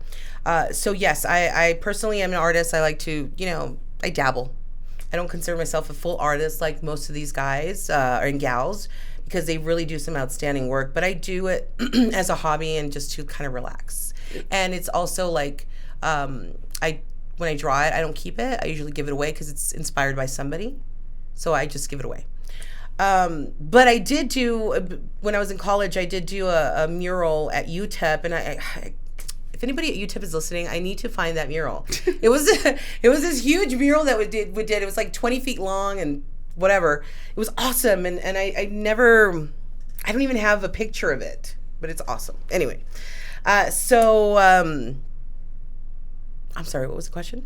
As far as the art scene in El Paso. Oh, yeah. Why are you involved? Okay, yes. So, yes, I love art. I do it myself. And so when I had the opportunity to actually use my platform for anything else other than self-serving, it was, I'm going to focus on the art scene in El Paso, and I'm going to focus on local musicians who are really good. You know, you've got Calif, you've got Crystal Poppin, you've got all these other guys that are trying to make it in the scene. And why not? Okay, so let me just give you an example. So I'm Monika from Kiss FM. Hey, what's up, right? What am I going to do with my platform? Take pictures at concerts? I already do that. But, you know, other than that, what am I going to do with it? Look at me. Look at where I'm at. ¿Y qué? Yeah, you want to share the love. You want to make sure. You know what I mean? Yeah. So if I could help somebody and be like, bro, let's take your deal and put this guy's deal together, we're going to have something really magical. So I'll give you an example, okay? Speaking of the art scene and the music scene. So back in 2016, Portugal the Man announced that they were coming to El Paso, all right? So I work with the label, and they're coming to town. We're going to get some tickets. We're going to give them away. Awesome. And then I reached out because, again, I try to cultivate my relationships, whether it's with my reps, whether it's who usually become friends. You know, I don't even call them reps anymore. And one time I had a rep and it was like, why do you keep calling me that? I'm your friend. I'm like, I know. So, shut up, rep. Yeah. You know? So, you know, you end up cultivating these friendships. And so it's easier to ask. Maybe it's easier to be like, you're going to push the envelope. So I like to get creative. I don't like to do the same boring thing every time, you know? And I reached out to Mo at the time, who was running Atlantic, and or she was working at Atlantic. And so I said, hey, I've got so-and-so, these artists, and how can I incorporate? I'm just going to come, just trust me. It's like, whatever. So I reached out to Diego Robot at the time, and they were called the Visionaries, and they're still a conglomeration of local artists that team up to do some work. So I reached out to them. They're like, 12 deep, right? One girl in there, Erica. And my thing was like, okay, guys, we've got this band. Okay. And at the time, the Chamanas were still around, which have become Estéreo Manse with Paulina and Manu. But once upon a time was the Chamanas. And the Chamanas ended up recording at Sonic Ranch, where Portugal the Man recorded the album. Okay. So what ends up happening is that they get together, they become friends, and that's where the Chamanas ended up covering I Feel It Still and Purple, Yellow, Red, Blue, whatever the song was. They ended up doing the Spanish versions. Actually, it was like a bilingual version. Amazing versions, right? So much so that Portugal the Man has actually gone on record to say that the Chamanas version is way better than their version, which is something to say, you know? So when they were going to be in town, the Chamanas, their manager, reached out to me and was like, hey, you know, we've worked with them, and they actually went out on the road and opened up for them a few shows. And we're like, hey, we'd like to kind of like be involved and stuff. And I was like, yeah, okay, great. Let me figure something out. So I took what Gerardo, the manager from the Chamanas, was telling me about how Portugal the Man was all about the border, right? America, Mexicanos, and bringing that together. So the plan was to get the Chamanas to come from Juarez over the bridge and Portugal the Man to come from El Paso over the bridge and meet in the middle and then play the song. What? Okay. Right. Yeah. How amazing would have that been? I was telling you, it never happened because there was just too much bureaucracy, and it never. And we had like a little window, and we couldn't pull it off. There was not enough time to do what we wanted to do. It would have been amazing. Instead, I reached out to the Visionaries, and I was like, you guys, so there's these songs, and listen to the songs. Here's a mural. Do what you got to do. I let him do and figure it out. And they ended up creating this amazing, like, huge mural of this gal, and she was like the Egyptian. Edgar, you're gonna forgive me because he's gonna be like, I told you what it was. But she had these wings, and the Rio was in the back, and it was like the American flag and the Mexican flag on her wings, and just an amazing piece. So I was able to get Portugal the Man to do like a winner's lounge. So it's like only select few. And we did it at one of the studios in town. And we set up the mural in the back. The guys loved it. They signed it. They actually took the mural and actually put it outside at the Plaza Theater because that's where they were performing. And they put it out there with the spotlights and they had like the dancer. And then the guys were walking around downtown prior to their show and they saw what's his name dancing. And they were like, you need to come on stage when the song comes on. They took him on stage. I mean, it was incredible. It was all amazing. So that's how I was able to incorporate both the art scene, national music, on stage. I mean, it was just, I love that. I love that. But you just have to dream it up. Nobody's done it before. And let's work it. Let's try and figure out how to do it. So it's a win for the local art scene. It's a win for these artists and musicians. And, you know, and that really, I give myself the permission to do it. Why? Because nobody else is doing it. That's why. Wow. Monika, what are we missing here in El Paso? I had Diego on. We had really nice conversation. He was able to open up about his bipolar disease, disorder, I'm sorry, and like everything that led to that. And we had a really good conversation. In your perspective, that you are able to see things from a really close view, but at the same time being able to compare it to other cities or other people, what are we missing here in El Paso to elevate El Paso to the next level? I think that, first of all, we need to highlight the positives of El Paso, right? Because there's so many negatives. I mean, listen, every time you see El Paso in a movie, ¿por qué? They're talking about the drug cartel. They're talking about the violence across the border. And people have that perception that El Paso is dangerous. I mean, it's just as dangerous as any other city that you're going to go to. But I believe it's less dangerous than, you know, maybe downtown LA, you know? I just think that the city needs to invest more in its art scene, in its music scene. Which, by the way, I'm also on the board for the El Paso International Music Foundation. And for the last 3 years, the organization has been working in tandem with Destination El Paso and other entities in town. And we finally became designated a Texas music-friendly community, recognized by the governor's office, by the state of Texas, which in turn is going to offer new resources and opportunities for local musicians. And at the same time, you know, I mean, you always hear like all these bands and great artists that are just passing through and they're going to go play in Albuquerque and they're going to go play in Phoenix and never come to El Paso. Why? Well, dude, we've got Fort Bliss, we've got Juarez, and we've got El Paso, and we've got Las Cruces. Yep. We all share the same community, but it's never talked about as a community.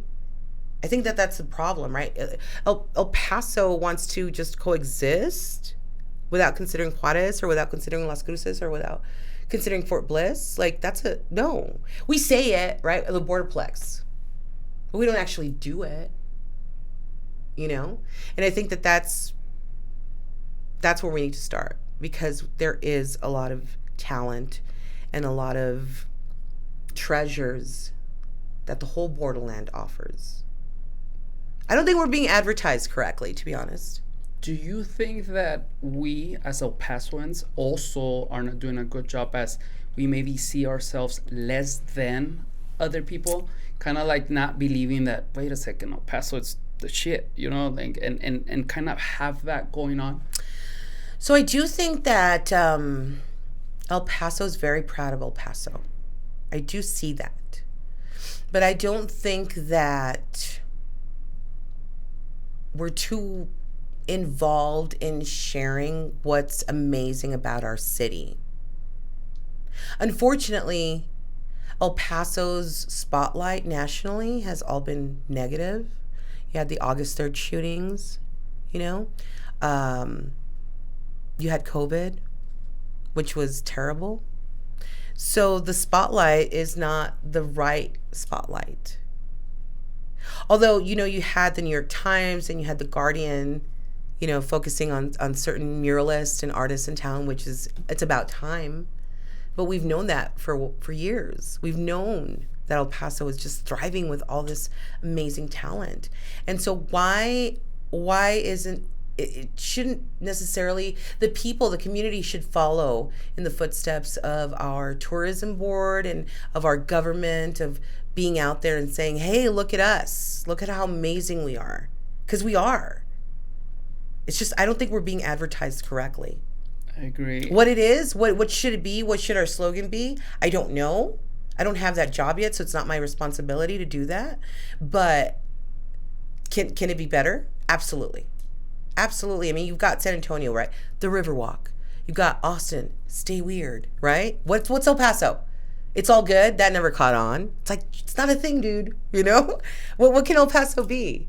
I often think that El Paso should be like the most haunted city on the borderland, because we are. How about something around food? Right, or the best Mexican food in town. But then you've got New Mexico, and they're like the chili capital of the world, or whatever, okay. Something like that, right? So I don't know. We I don't know. The jewel of the desert. I don't know, but we're definitely something special. We've got so much history. It's a great place to live. It really is a great place to live. And I'm sorry that I didn't see that in the beginning. I mean, I was just 14 years old. But I'm glad. I'm glad that I got back to kind of, slap the arrogant teenager out of myself and be like, how dare you? How dare you think of that, No, and I agree with you 100%. Again, as I was myself here, putting myself out there, thinking, you know what, I want to be someone in the community that's doing something good. Like, wait a second. After researching and finding all the great things that we have, the great people are like, bro, you got nothing, bro, because there's a lot of things. I do think, though, like going back to that, it is, again, there's different ways to tackle this, right? But one of them, like what I can do as a person, not government official, not marketing the Instagram of El Paso, is start thinking yourself a different way. A lot of times we have Instagram accounts that just post the negative things, and guess on the comments, oh, El Paso is this, El Paso is that. Sí. Well, yeah, give me a second. If we highlight 9 bad things and only 1 good thing, your perspective is that El Paso as a whole, as an average, is wrong.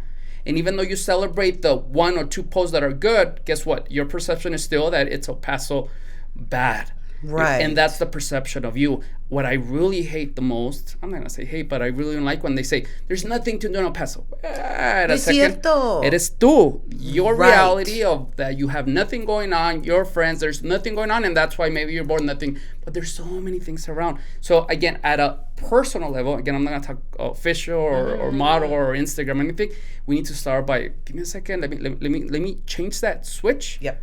And that alone, it's going to help us out and support people. I'm not, and this is where it gets controversial at times. I had a conversation with someone, I'm going to say someone that I had to kind of clip like 7 minutes that we got into a conversation. I'm not into supporting local. But let me go back. I have a local business. I'm into supporting, and this is something that Cinta de Oro, Sin Cara, said, people and movements. Support people and movements. But the fact is that if at a restaurant, at a Village Inn, which one of them closed, by the way, they treat me better customer service, better food than mom and pop's place, guess what? Mom's pop place is going to go out of business eventually. Doesn't serve me. Right. So what I am supporting, it's people and movements. And when Cinta de Oro said, because one of the similar questions was like, yeah, people expect, they do come to the Coliseum to see Bad Bunny or whoever big, but you know what? Do go to your local artist, person that you do like. Tampoco vaya si no te gusta. But go to the local bar. Don't expect that big of a show, that investment of the lights, of everything, because that will come eventually with your support. Right. But then you're expecting this big thing going on without, wait a second, this guy's taking those baby steps to get there. Yeah, and it applies not just to artists when you go out and see them or support them or an art gallery or show. And it also comes to going to your local hairdresser or your local burrito lady. Giving them a try? And giving them a try. And I truly believe that. I try to support local as much as I can. If I have a bad experience, believe you me, it takes my all to not post it because I'm human too, right? I want to go on my rants. But I don't. You can't do that. At least not me, because that's not my standard. However, I will reach out. I will try to reach out to the business and be like, may I make a suggestion? This was my experience, maybe in the future. I don't want anything in return. I don't need an extra meal. I don't need an extra whatever. I just want to let you know my experience. So sometimes they respond. Most of the time they don't respond. They don't even say thanks, Yeah. which says a lot. So to me, it says, I will not be visiting your establishment. That's all it says. Y se acabó. Yeah. There's no drama, whatever. You know what I mean? So yes, I believe that it starts with you going out there and making movements, right? Like Sin Cara said, but get involved in what you like. Yep. So if theater is your gig, go support UTEP's Dinner Theater. Go support the Playhouse. Okay? If bowling is your gig, join a local league. Get involved. Maybe start, colecta and be like, hey guys, we're gonna do $5, to play, and then we're gonna take this money and donate it to the food bank. Whatever. It can be just as small as that. Because you know what? $25 at the food bank is gonna feed a lot of people. And you're not even gonna notice that. No se va a ver. Yeah. But you made a difference to that person that's having dinner that evening. That child that's going to eat, because you made a difference. So even if you don't know how you want to get involved, even if you don't know that there's organizations out there that's something that you might really be interested in, just start somewhere. Google it. Be like, I love hair. And I bet you'll find a community who's all about hairdressers or hairstylists, or you can team up with a local salon on point. Thank you, hair salon. And off Montwood, yes. And you could be like, hey Eli, I want to make gorditas, I want to get enchilada plates, and I want to give it to my church. Whatever works, dude. It's just finding your passion and whatever. Because if you don't believe in it, no cuenta. Exacto. Yeah, and those people that say that there's nothing to do, I don't know if it was Richie Marrufo or someone else, or actually more than one person said, if you're one of them, that's fine. Well, then you create it. Mm-hmm. Do something. Mm-hmm. Entonces, if there is nothing to do that you're interested, you do something. That's exactly right. Instead of you finding yourself at the complaining side of the table, sabes que this is what I'm doing to help out. Mm-hmm. Now, it's really simple to say, but it's hard, but hopefully, at least we help plant the seeds of something going there. Pero bueno, thank you so much for that. I want to talk about another subject, which is really, I know that you're big, which is the LGBTQ. Yes, community. Our community. Yes. Talk to us about, in El Paso, how strong is our community? For someone that is not, like myself, involved, describe some of the events. I know you were recently part of one. How strong, how united we are, and also the people that maybe are not part of that community, how did they respond to those events? Talk to me a little bit about that. So LGBTQ plus and the whole Pride movement right now, well, actually it was June, but actually Pride has been extended throughout the summer, just letting you know. And there's all these events coming up. But so people ask me sometimes, they're like, are you gay? And I'm like, no, I'm sorry, I'm not. But I have been an ally for many a moon of my LGBTQ community. I've had lots of friends. I've had friends who've died of AIDS. And again, maybe it's my personality and maybe it's just who I am. I don't discriminate. And I love my brothers and sisters as much as I love my brother. It's just, there's no difference for me. But I see the injustices that have been perpetrated throughout the years and decades, and the struggles that they've gone through because of their sexual orientation, which is the craziest thing to think about. I mean, honestly, Eli, if you want to go work at a bank and they're like, well, who's your sexual preference? ¿Qué te importa? Yep. I'm still going to count the money the same, So it's very disheartening of, how things have turned out. But I support my LGBTQ community because I believe that they should and they deserve to be treated just like everybody else. It doesn't matter. It doesn't matter what you prefer. It doesn't matter what you look like. I don't care. So, yes, I was honored to be asked to help MC the Pride Block Party. And this year, things have been a little bit different because of COVID-19. So, it's been a series of different events, from Pride Night at the El Paso Chihuahuas. I believe the Locomotives is coming up, or I'm sorry, I haven't even checked my schedule. But anyways, there's a lot of stuff happening. You've had like the pool parties, and you've had the Wet and Wild parties, and you've had the DJs come in, and the celebration is going to continue throughout the summer. And it's all to bring awareness. And then another thing is that I feel that people think Pride Month, like, oh, it's all glitter and rainbows and unicorns and stuff like that. But yes, the LGBTQ community is coming out, and they're free to feel and wear and express themselves as they wish. But it's also to commemorate the struggles of everybody before them who have never had the opportunities to express themselves that freely. It's very important, And so I think it gets misconstrued. I think people think like, no, son puros descarados y que esto que el otro. That's not the case. They're just living their life, and they're living out loud, and they're just like, yes, we're here, and hear me out, and we as allies should support that, and we should elevate them, because it hasn't been easy for them. Imagine living like that. Get fail. Yep. Talk about having it hard. I mean, even as a girl, I'm like, that's not even. No, it's so, yeah, anything that I can do to help bring awareness and shed some light on it, I'm all about it. So yes, I was very honored. And actually, I hosted also in 2019 before COVID, and I've been involved ever since. And I've been able to form relationships with the community, and I thank you for accepting me, because I feel like I'm too an outsider, I think we all feel like we're outsiders. Yeah. I agree. At a certain circle, you're always going to be an outsider. Yeah, and it's very important to also note that the LGBTQ plus community is they're family oriented, dude. No son todos locos, así, like, again, the perception of like, oh, they're just wild and crazy. We're all wild and crazy, but they also have families, and they have kids, and they have brothers, and they have sisters, and they have moms, and they have dads who are very proud of them, and we need to celebrate with them, with the families, and bring them to the party too. It's not just like, ooh, let's get shots and let's drink.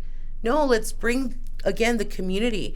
And I think that the stigma, we need to talk about it. The stigma is still there. We need to tear that down. How can we do it? And that's going to be my follow-up question as far as the stigma, specifically to our El Paso community. It's still there, based on what you're telling me. And what is it that we can do to help out that stigma? Education. Educate yourself. Understand the lives of these people. Take the time to talk to them. Come out to an event. Come out to the locomotives.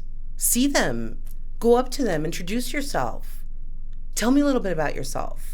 Why are we so afraid to talk to some people? Like, I don't get that. I mean, I know that the advent of technology has really made it socially awkward, but I think that, a good old-fashioned face-to-face conversation will always win at the end of the day. Get to know that person. And again, we're talking about sexual preference. Like, what? Nobody, at least I would hope that when I have a conversation with somebody, they're not like, oh, is she, like boys, or is she like girls? I don't even think about that ever. When I meet somebody, like, that doesn't enter my brain, whether they're bi, trans, I don't care. You're you have a soul, you have, that energy with you. I want to know that. Let me tap into that. I don't understand. And that's why I'm an ally, and I will do whatever I can. And yes, I will lend my celebrity to whoever I can help out to make that outreach. Well, thank you for doing that, because that's a big role. And it doesn't, my opinion, is not when a certain person or group of people think in a negative way about that community, for example, right? It's not about, they're perfect people, but they maybe just have negative thoughts on that. The truth is that if you have negative comments on any type of person, despite their preference, the truth is that you have bigger issues at home, right? So as I try to see, like, what can we do to really help, right?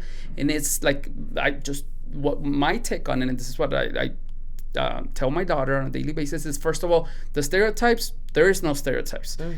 Color, sexual preference, we're just going to refer to whatever type of person they are.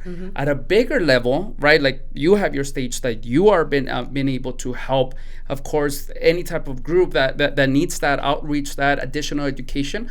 But there is a lot of things that were going on. I'll be honest with you, I'm ignorant when it comes to, like, are they suffering discrimination in our community? Is there the stigma? But aside from that, are they also suffering from that, right? And what can I do, maybe with this podcast, to help out? Because the truth is, I want growth, but I want everyone growing, and it's mindset growth, not like numbers growth. It's more of a, like, elevate the way that we think, our empathy, our emotional intelligence. I try to be big on that. Is how can we get to a higher level, not a perfect, but a higher level. So I'm actually talking to a few of my friends where I want to do a kind of like a micro documentary on the drag queen life, or like a day in the life of a drag queen in El Paso. And a lot of people, I think, have the misconception, again, maybe you're so far removed that you just don't even know, right? What you think of drag queen? What do you think when I say drag queen? Someone dressing, a man dressing as a girl. Okay, but do you see it as entertainment? Oh yeah. Okay, so absolutely, right? So there's actually a whole artistic mode to them being and dressing up in drag. I mean, if you could see the transformation, it's awe-inspiring. For example, again, I don't girl very well, but it takes me like a little while to put my face on. These guys can be like, let's go. And I'm like, what? Y con peluca. You know what I mean? I'm like, what is happening? And it's so impressive. And it's not just that. It's the costumes that they make. Well, some of them buy, but most of them make it. Okay, and then not just that, but then the songs that they choose, the choreography that follows too. It is a whole performance piece. All right, and it's also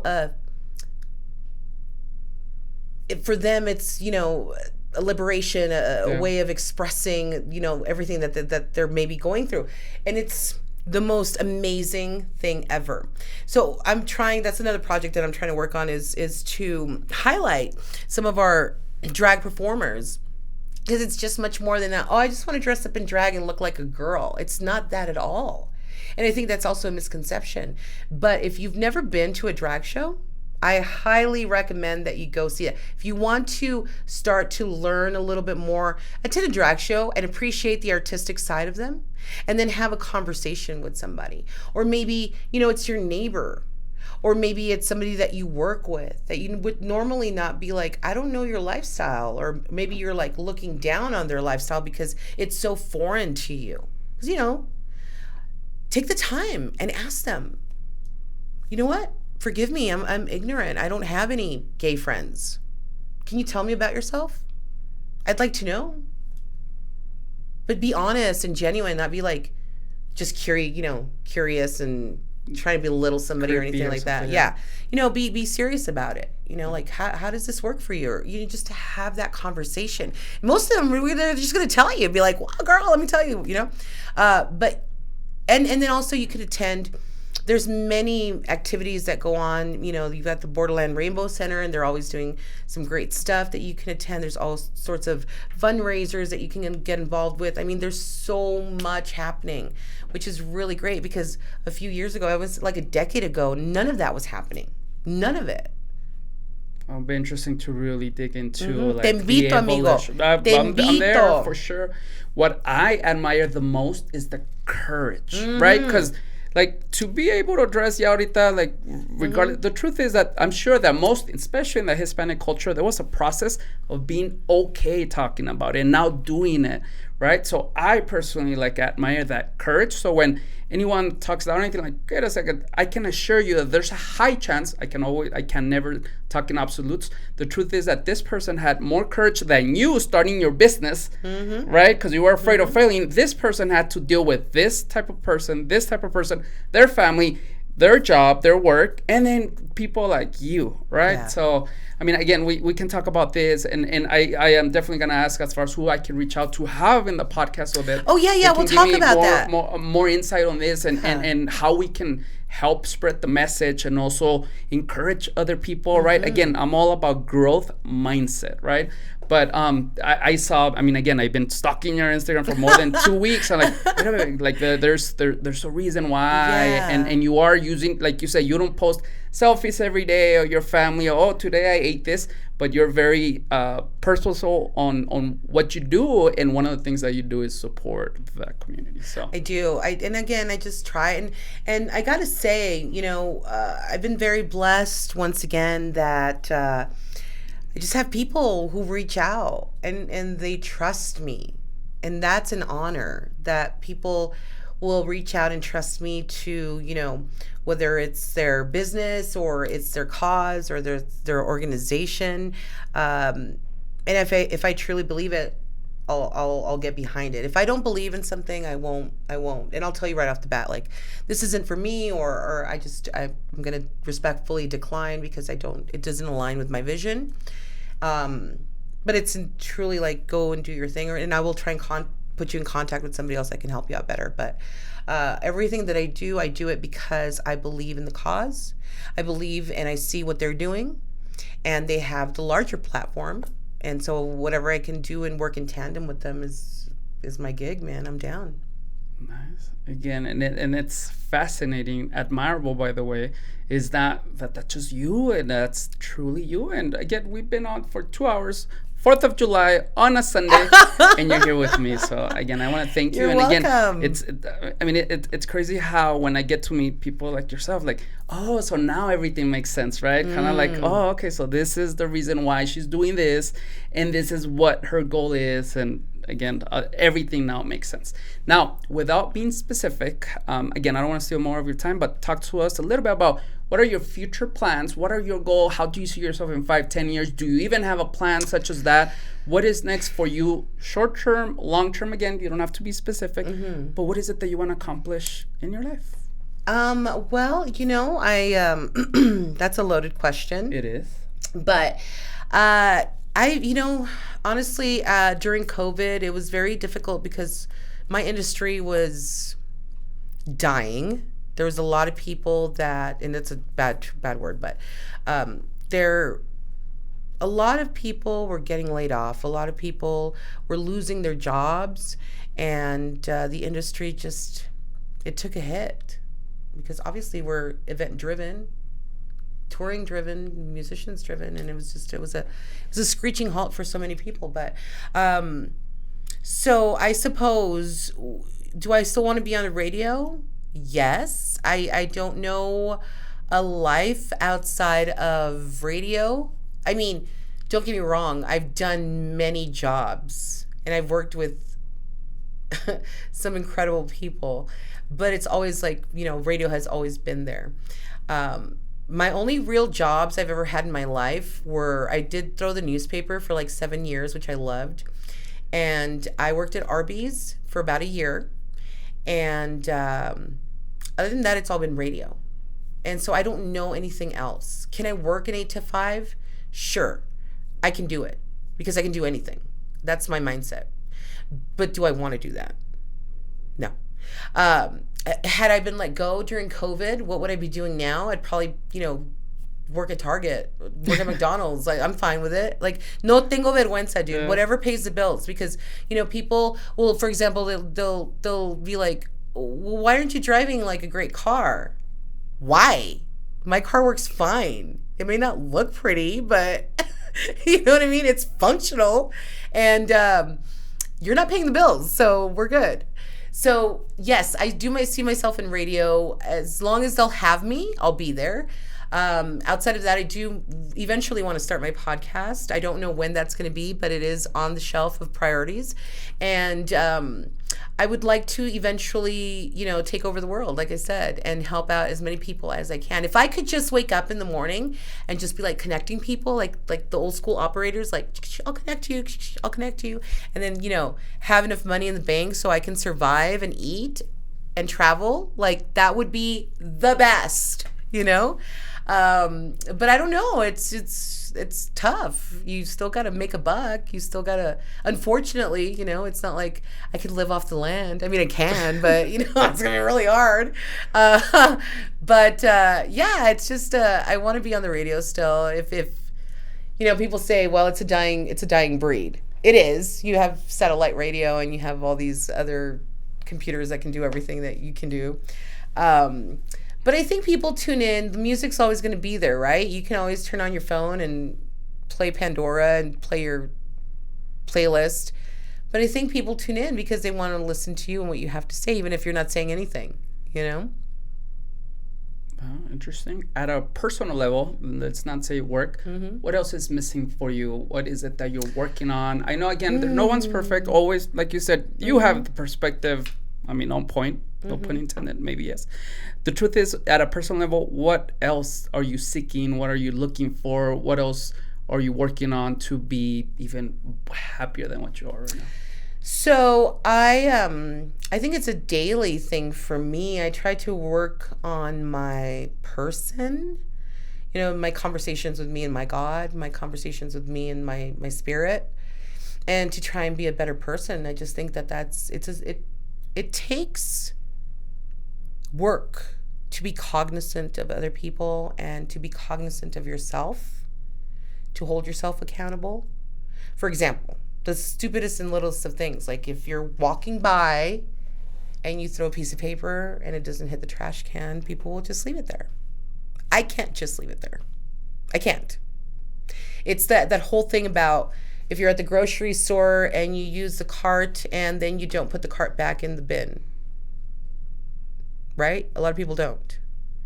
And if I'm in the parking lot and you don't put back your bin, you betcha I'm going to be rolling down my window just looking at you, giving you the side eye. Because I feel like a lot of people, okay, you can get away with it. Nobody's looking. But that's not the point. You're looking. You know better. Between right and wrong. We're not talking about religion. We're talking politics. Between right and wrong. And so for me personally, what is my ultimate definition of success? You know what it is? It's waking up healthy. It's waking up and be like, what am I going to do today? And who can I talk to, and who am I going to have a conversation with that's going to change my life and is going to change their life? Like, you have to look forward to that. No matter what the challenge is, no matter how many times you're going to be trying to roll up that window and the rain's going to still come. I mean, what a metaphor for life, right? You're going to get soaked, but you're going to dry out and you're going to be okay. The story that we tell ourselves. Let's see. You have to give it gas. Le tienes que dar ganas. You have to just care. Care about yourself. Care about the people around you. Care about the person on the corner, dude, who doesn't have anything.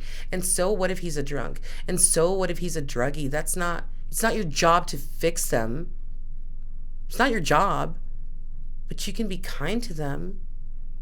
You can ask them their name. You don't have to give them money. I mean, imagine not having any friends. You smell. You're kind of crazy. You have issues. You can't get any help. You probably have a drug or alcohol dependency, and you're out of your mind, literally. Everybody who sees you thinks you're subhuman. ¿Qué existencia es esa? So maybe you don't have to give them money. Give them a mask. Ask them their name. Are you okay? No? Do what you got to do to get better. Like, just give them some encouragement, dude. It's little. That's all the effort that it needs. You don't have to put them up in house and home, Algo poquito. Yeah. It's all about perspective, and again, I don't want to drag this anymore in case I should have asked you if you had a hard stop or anything like that. But the truth is that as you're telling me this again, and like when you were saying the being honest with yourself, like I, at a personal level, with my friends, relationships, anything, I always say, you know what, I try my best. I'm not saying that I'm perfect, but I try my best not to lie to people. And it's not for you. It's for myself. Why? Because I don't like to myself. You know what I mean? I know it sounds very silly, very stupid. But as you're saying this, I'm like, I respect myself so much that, again, as you were saying this, yeah, that's exactly kind of like the goal and what makes me feel good every day. And it's funny how we're talking about this, and again, I don't mean to take any more of your time. No, go ahead. But the truth is that, for example, if someone wants to tell me, hey, you have cancer, you only have 2 weeks and you're gonna die. It really sucks. I don't want to do that. But as far as the choices I made in my life, I have no problems with. No one has a problem with me. Maybe they don't like me for sure. But as far as this guy did that to me, you know what?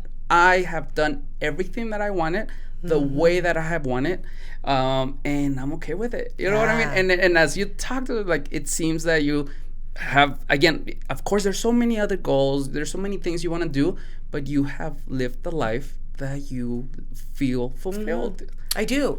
You know, a lot of people ask me, like, why aren't you married? Why don't you have kids? And I'm like, dude, I love kids.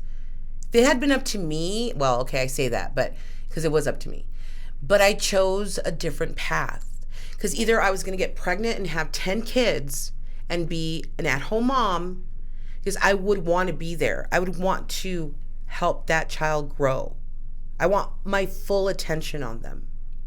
I don't want to be a career mom and have, you know, I couldn't do that. I could not do that. Like, it would break my heart. I couldn't do that.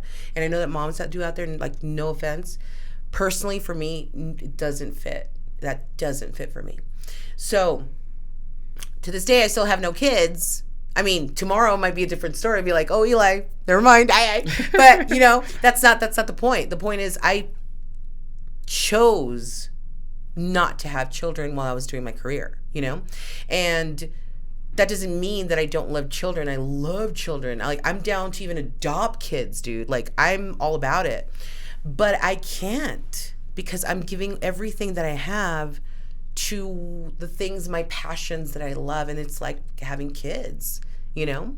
I have my niece that I vicariously lived through, and my nephews, and I've you know, done that, and I'm doing it. But for right now, I love being a single gal and, you know, chasing the ultimate dream of what's next, here's the thing, dude. I'm a very strong-minded person. I'm a very motivated person, self-motivated. I don't need a buddy to go to the gym with, you know? I do very much my own thing. I beat my own drum kind of thing. And I'm okay with that. I'm absolutely okay. And it's terrifying for people. It's absolutely terrifying, and I know that. And so I try not to be too much because I know it's overwhelming for some, and I'm just like, oh, okay, but, you know, it is what it is. It's who I am. I can't help it. But you definitely, at the end of the day, you know, what do I want to do? On a personal level, I just want to be the best person that I can be, dude, because I feel like our time on this planet is so short, and there's so much to learn. Like, I can't absorb it. Like, you know, I can't, and I need to, and I feel, and that fills me up. If I have to read, and I have to listen to all the music, and I have to, you know, like, it's always something, and that's what I'm telling you. I don't sleep because my mind is always going. I'm reading a book, and then I'm like, oh my God, I didn't know about that. So I have to, like, research that, you know? And I feel like all my life I've been this way. I just metiche. That's the word. Metiche. I just need to know. I need to know. I'm going to ask you this, and again, just because as you say this, like, it triggers so many questions, and I'm like, oh my God, I can guarantee you that she thinks this way about this thing. Mm-hmm. And I don't know if I'm wording this right, but what is your relationship with death? Meaning, let me try to explain, because I don't know if I'm using the right term. Okay. What motivates me is knowing that I only have one life, like, and that I can die tomorrow. right? That's what motivates me to try anything and everything that I want, to be very direct and honest with people, you know, not a people pleaser. Like, I know sometimes maybe the way I voice it is not the right way, suena medio mamón, or like, there's a lot of different things, right? Okay. But at the end of the day, like, my relationship with death is that I know it can be here tomorrow and everything, and because of that motivates me to be myself. And as you're talking about this, that again, I think a lot like you. I'm like, I'm wondering if she also has seen at a very young age that, you know what, she's gonna die, she might die tomorrow, and because of that, she wants to leave it all out there. Is that the case? Maybe not. No, well, it's very interesting that you asked that question, because I feel that I have a very personal relationship with death, because at a very young age, death, you know, you go like through life and a lot of people are like, oh, I've never had anybody die. And I'm like, what? How? Like, what bubble do you live in? How is that even possible? For me, death was introduced at a very young age. Can I ask by... Yes. So my grandmother passed away from breast cancer when I was about 5-6 years old. Okay. And that was my first encounter with death. And then it was just a snowball effect after that. And honestly, I've had so many people die in such tragic ways that it's a lot for your average person to come out and be like, I'm okay on the other end. It's really like tragic. We're not talking even like normal deaths. We're talking tragic, right? So my nature is very dark. I normally live in a very, which is ironic, right? Because I'm so like, I hate what's it is. up. As you said this, I'm like, oh. Yeah, but I live in a very dark, you know, the dark, the occult, the everything. Like, I'm very much attracted to that, you know. I try to understand it, but it was because when I was very little, I wanted to understand death. I didn't understand the feelings of, you know, grief, because I'm a child, but I knew what I was feeling. I didn't know how to translate that. And growing up, trying to explain that to your mom, whose mom had just passed away, you know, she's a single mom, and she's got a lot, like, it was just too much. So my mom, unfortunately, wasn't the one who was the one to explain death to me. I had to go out and talk to people. I had to talk to my priest. I talked to my family, other members. I talked to my friends. How old were you? Must have been. I was about, maybe about 11, 12 years old. Okay. And I read a lot. And I remember, well, most of my memories, even from LA to El Paso, were spent in libraries. Like, I lived in libraries. I always wanted to work in a library too. Never had the opportunity. So, summer job, I'm right there. But I started reading a lot about Egyptian mythology and Mayan mythology and Aztec and just different cultures about death and how it wasn't necessarily an ending. It was a beginning. And so my, again, perspective changed on death at a very young age. And I started to see death as a beautiful rebirth, if you will, right? It's also like Catholicism, rebirth, resurrection, the whole thing. I also took theology in college, which was, anyways. But yeah, so death for me had a different significance than most people. Like, yes, dying is sad, of course. But actually, when you're mourning the dead person, your family member or your friend, you're actually mourning the death of your relationship because you're not going to see that person anymore, right? I mean, I have to put it in those terms. I know it sounds simplistic, but it's not. But the beauty is that at least in my head, their energy never dies. And no energy doesn't die, it just transforms into something else. So like, you know, the spirit of my grandmother, the spirit of my grandfather, and my ancestors are out there. The energy is out there, okay? And so for me, all my ancestors, the prayers of my family, the prayers of my grandmother, because she got to see me, she knows who I am, that still is that ripple. right? When I was born, all the joy and then the hugging and the blessings that I got from my family and my friends that when I was born, that's still with me. And it's just a matter of tapping into that energy. In my opinion, I know people are like, she's crazy, I've lost her at this point. But so when somebody dies close to me, yes, you have the grieving, you have the soul, the terrible strife that you feel when you lose somebody and the grief. But once all that is done, you take it into a perspective and you're like, now I got another ally looking after me. I've got that energy surrounding me. So like, I don't know if you've ever felt when you go into a room, maybe you're faced up with a scenario, maybe you had a job and you're like, I'm going to go to the principal's office. I'm being called out by my boss. You surround yourself with that light. You surround yourself with the protection of your family and the prayers of your ancestors, and you're a chingona. Now, if you haven't done anything wrong and you live your life, by your standard of good, then there's nothing that you need to be afraid of. There's absolutely nothing that you need to be afraid of on this planet. If you live a good life, if you don't lie to people and you're genuine and you're honest, why are people afraid? Why are we afraid to take the leaps? Why are we afraid to talk to that person? If you like a girl, if you like a boy, go talk to them. If you want that job, apply for it. If you want that raise, ask for it. You may get declined multiple times, but at least they know that, you know what? I know my worth and I'm asking for it. Whether you're going to give it to me or not, that's not the point. Point is that you're asking for it. So yes, I feel like death for me is a beautiful transformation. It is sad and it's devastating, but again, we have such a short span, that if you're not awake and aware, you're going to spend your life making mistakes, dude. Make the mistake, learn from it, move on. There's so much more.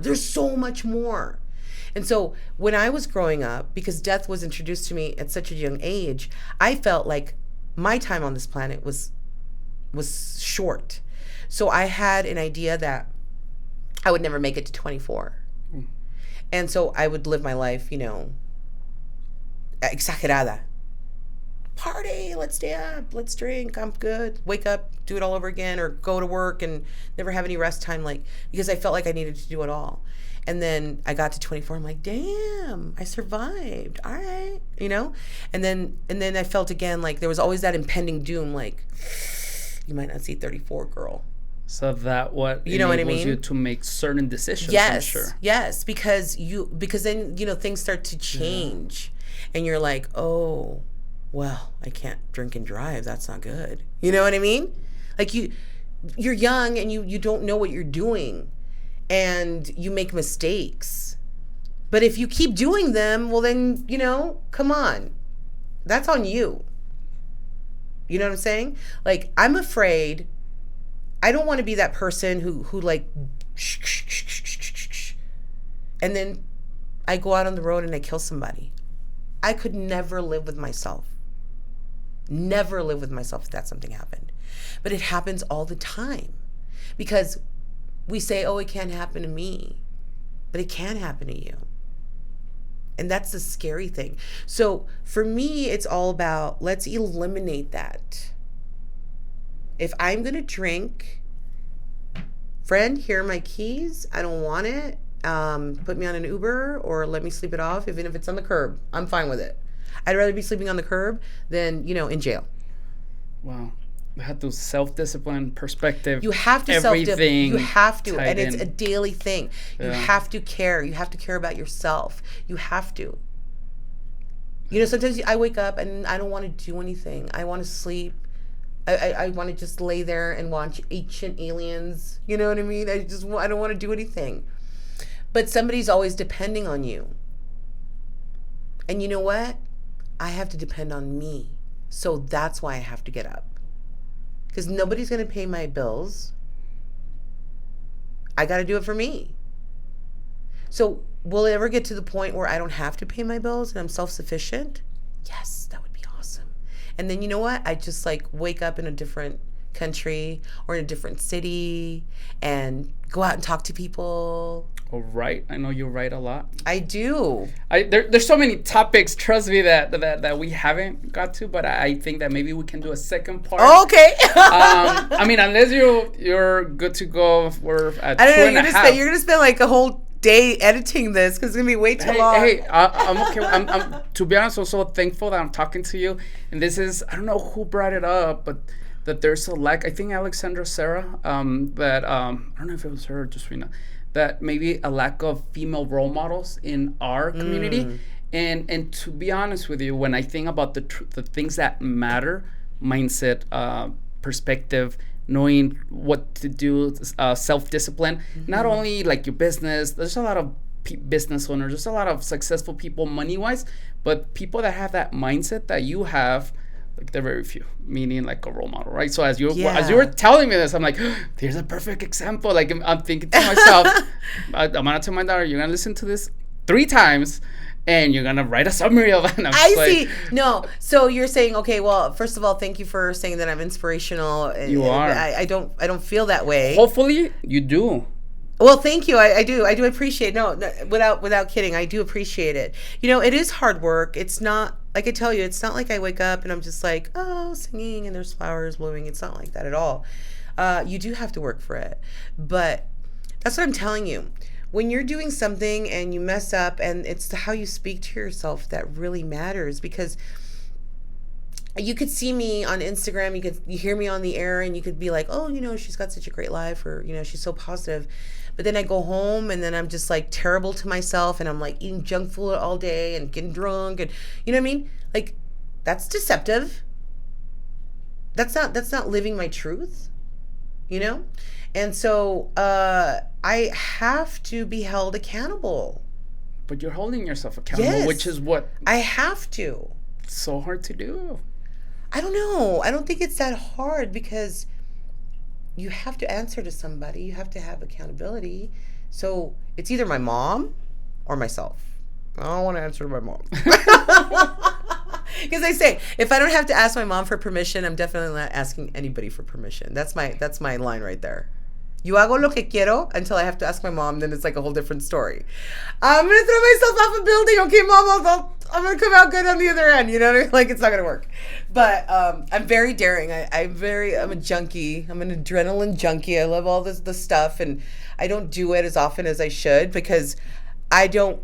So I want to throw myself off a plane, but I don't do it because my mom is like deathly afraid that something is going to happen. So I take into account her feelings. Do you see what I'm saying? Like, I want to do it so bad, but I can't, because I respect my mom and I don't want to give her a heart attack kind of thing, you know? Monika, you definitely need to find a way, and I'll be 100% honest with you. I don't listen to you on a daily basis. It's fine. Or weekly, or even monthly. I don't listen to myself. But hopefully, but hopefully, like what your strengths are, hopefully you know your mindset, the strengths that you have, hopefully you're able to transmit them on a daily basis to your audience somehow, some way. And I'm sure there's salt and pepper there, but yeah, it's hopefully, or you find an outlet, because again, even my daughter, right, when I have her listen to other podcasts from other females, and she's like, oh yeah, I really like how she said this, like whoever, right? And I'm like, Elizabeth, I've been telling you the same thing for 5 years or more, and until you listen to it from someone else, you get it. Like, but that's what we need, right? Like a different perspective. I'm definitely gonna pitch an idea that I've been working on. Even before this podcast that I wanna do. But again, just like you said, I don't wanna. Even though I've been talking about it for a long time. But again, I'll talk to you about it after this. Okay. I don't know. I feel very honored, that you're inviting me to your platform, because, again, I don't wake up with the aspirations to necessarily say, ooh, I'm going to go change somebody's life. But I do appreciate the interaction. I feel like I learn more from people when I do. And I learn things about myself that I wouldn't otherwise if I just stayed in my own bubble, you know? But again, going back to death and our short time on this planet, and it could be 15 years, 50 years or 100 years, that's not enough time to do everything that we are capable of doing. And I think that there is a different mentality that if we all just got on that wavelength, our society as a whole would be so much better. You know, why are we so combative? And we're angry. We're just really angry. And we're angry at the wrong people, you know? I don't know if I can change the world, amigo, but I'm going to certainly try. If you change one person, that's more than enough, I think. Yeah. And if I can just change myself to be better, that's all that matters to me, you know? It does. Monika, you have no idea how thankful I am. And I, Yes. again, appreciate you. But I'm going to stop saying thank you because everyone's going to be like, at least 20 times this guy said thank you to Monika. But You're I'll stop fine, there. you're But I will fine. ask you the last question that Yeah, I ask go for every it. single guest. Yes. And we talked about it already in bits and pieces. Okay. But here's our last chance. What is one thing you love about El Paso? And you can't say food because that's a given. And what is one thing that you will like to change or improve about our city?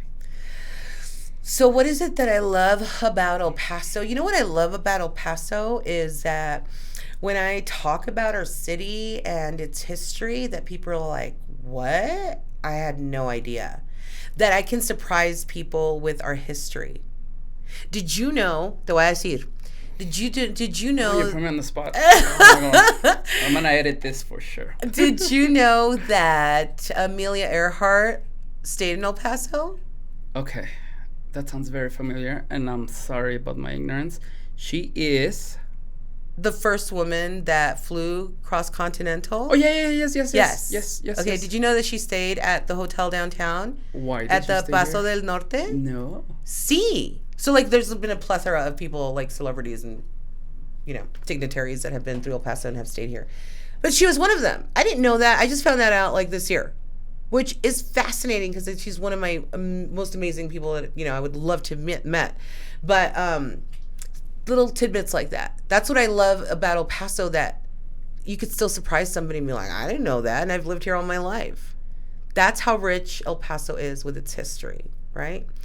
And what was the second question? What is one thing that you would change or that improve? I would change? Or improve about our city. Before you answer, though, Okay. and I have to ask you, what are some local role models here in El Paso that you seek for advice or that you like what they're doing? Or, I mean, again, it doesn't have to be a role model 100% that you want to maybe be like them.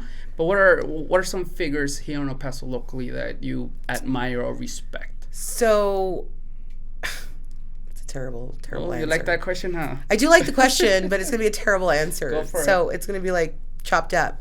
So I admire a lot of people in El Paso. You know, some of my good friends, from news anchors to other radio personalities to business owners.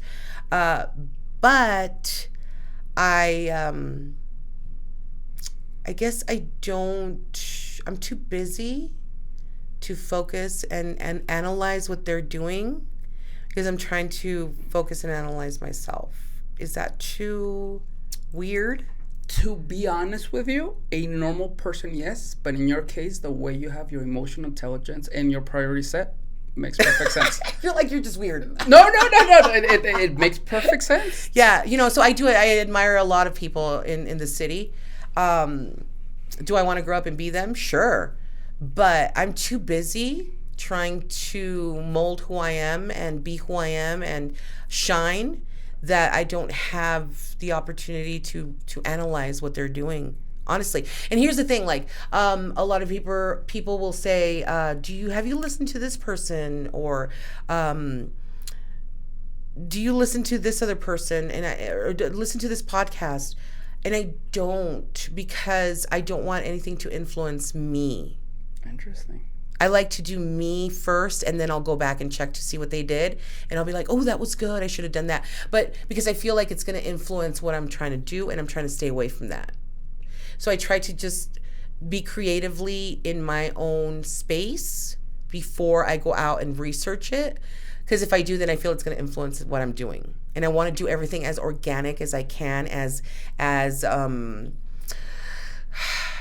what's the word, natural and que me salga from where it's going. For example, like, you know, asking about interviewing tips and stuff like that. So to be honest with you, yes, I'll have to like, sometimes it's easy as like reading somebody's wiki page, which is cheating. It's like Cliff Notes for the person, right? But sometimes you just don't know anything about the person, or they'll send you a bio and I'll read that. But outside of that, I don't necessarily do a lot of research on my interviews because I want that raw interaction, and I just have that conversation with them. I'm not now. That's not to say that some people will actually feed you the questions that they want you to ask. Like, these are specifically the questions they want you to ask. So I'll take the questions and then I'll work around them to try and get in what I need to say.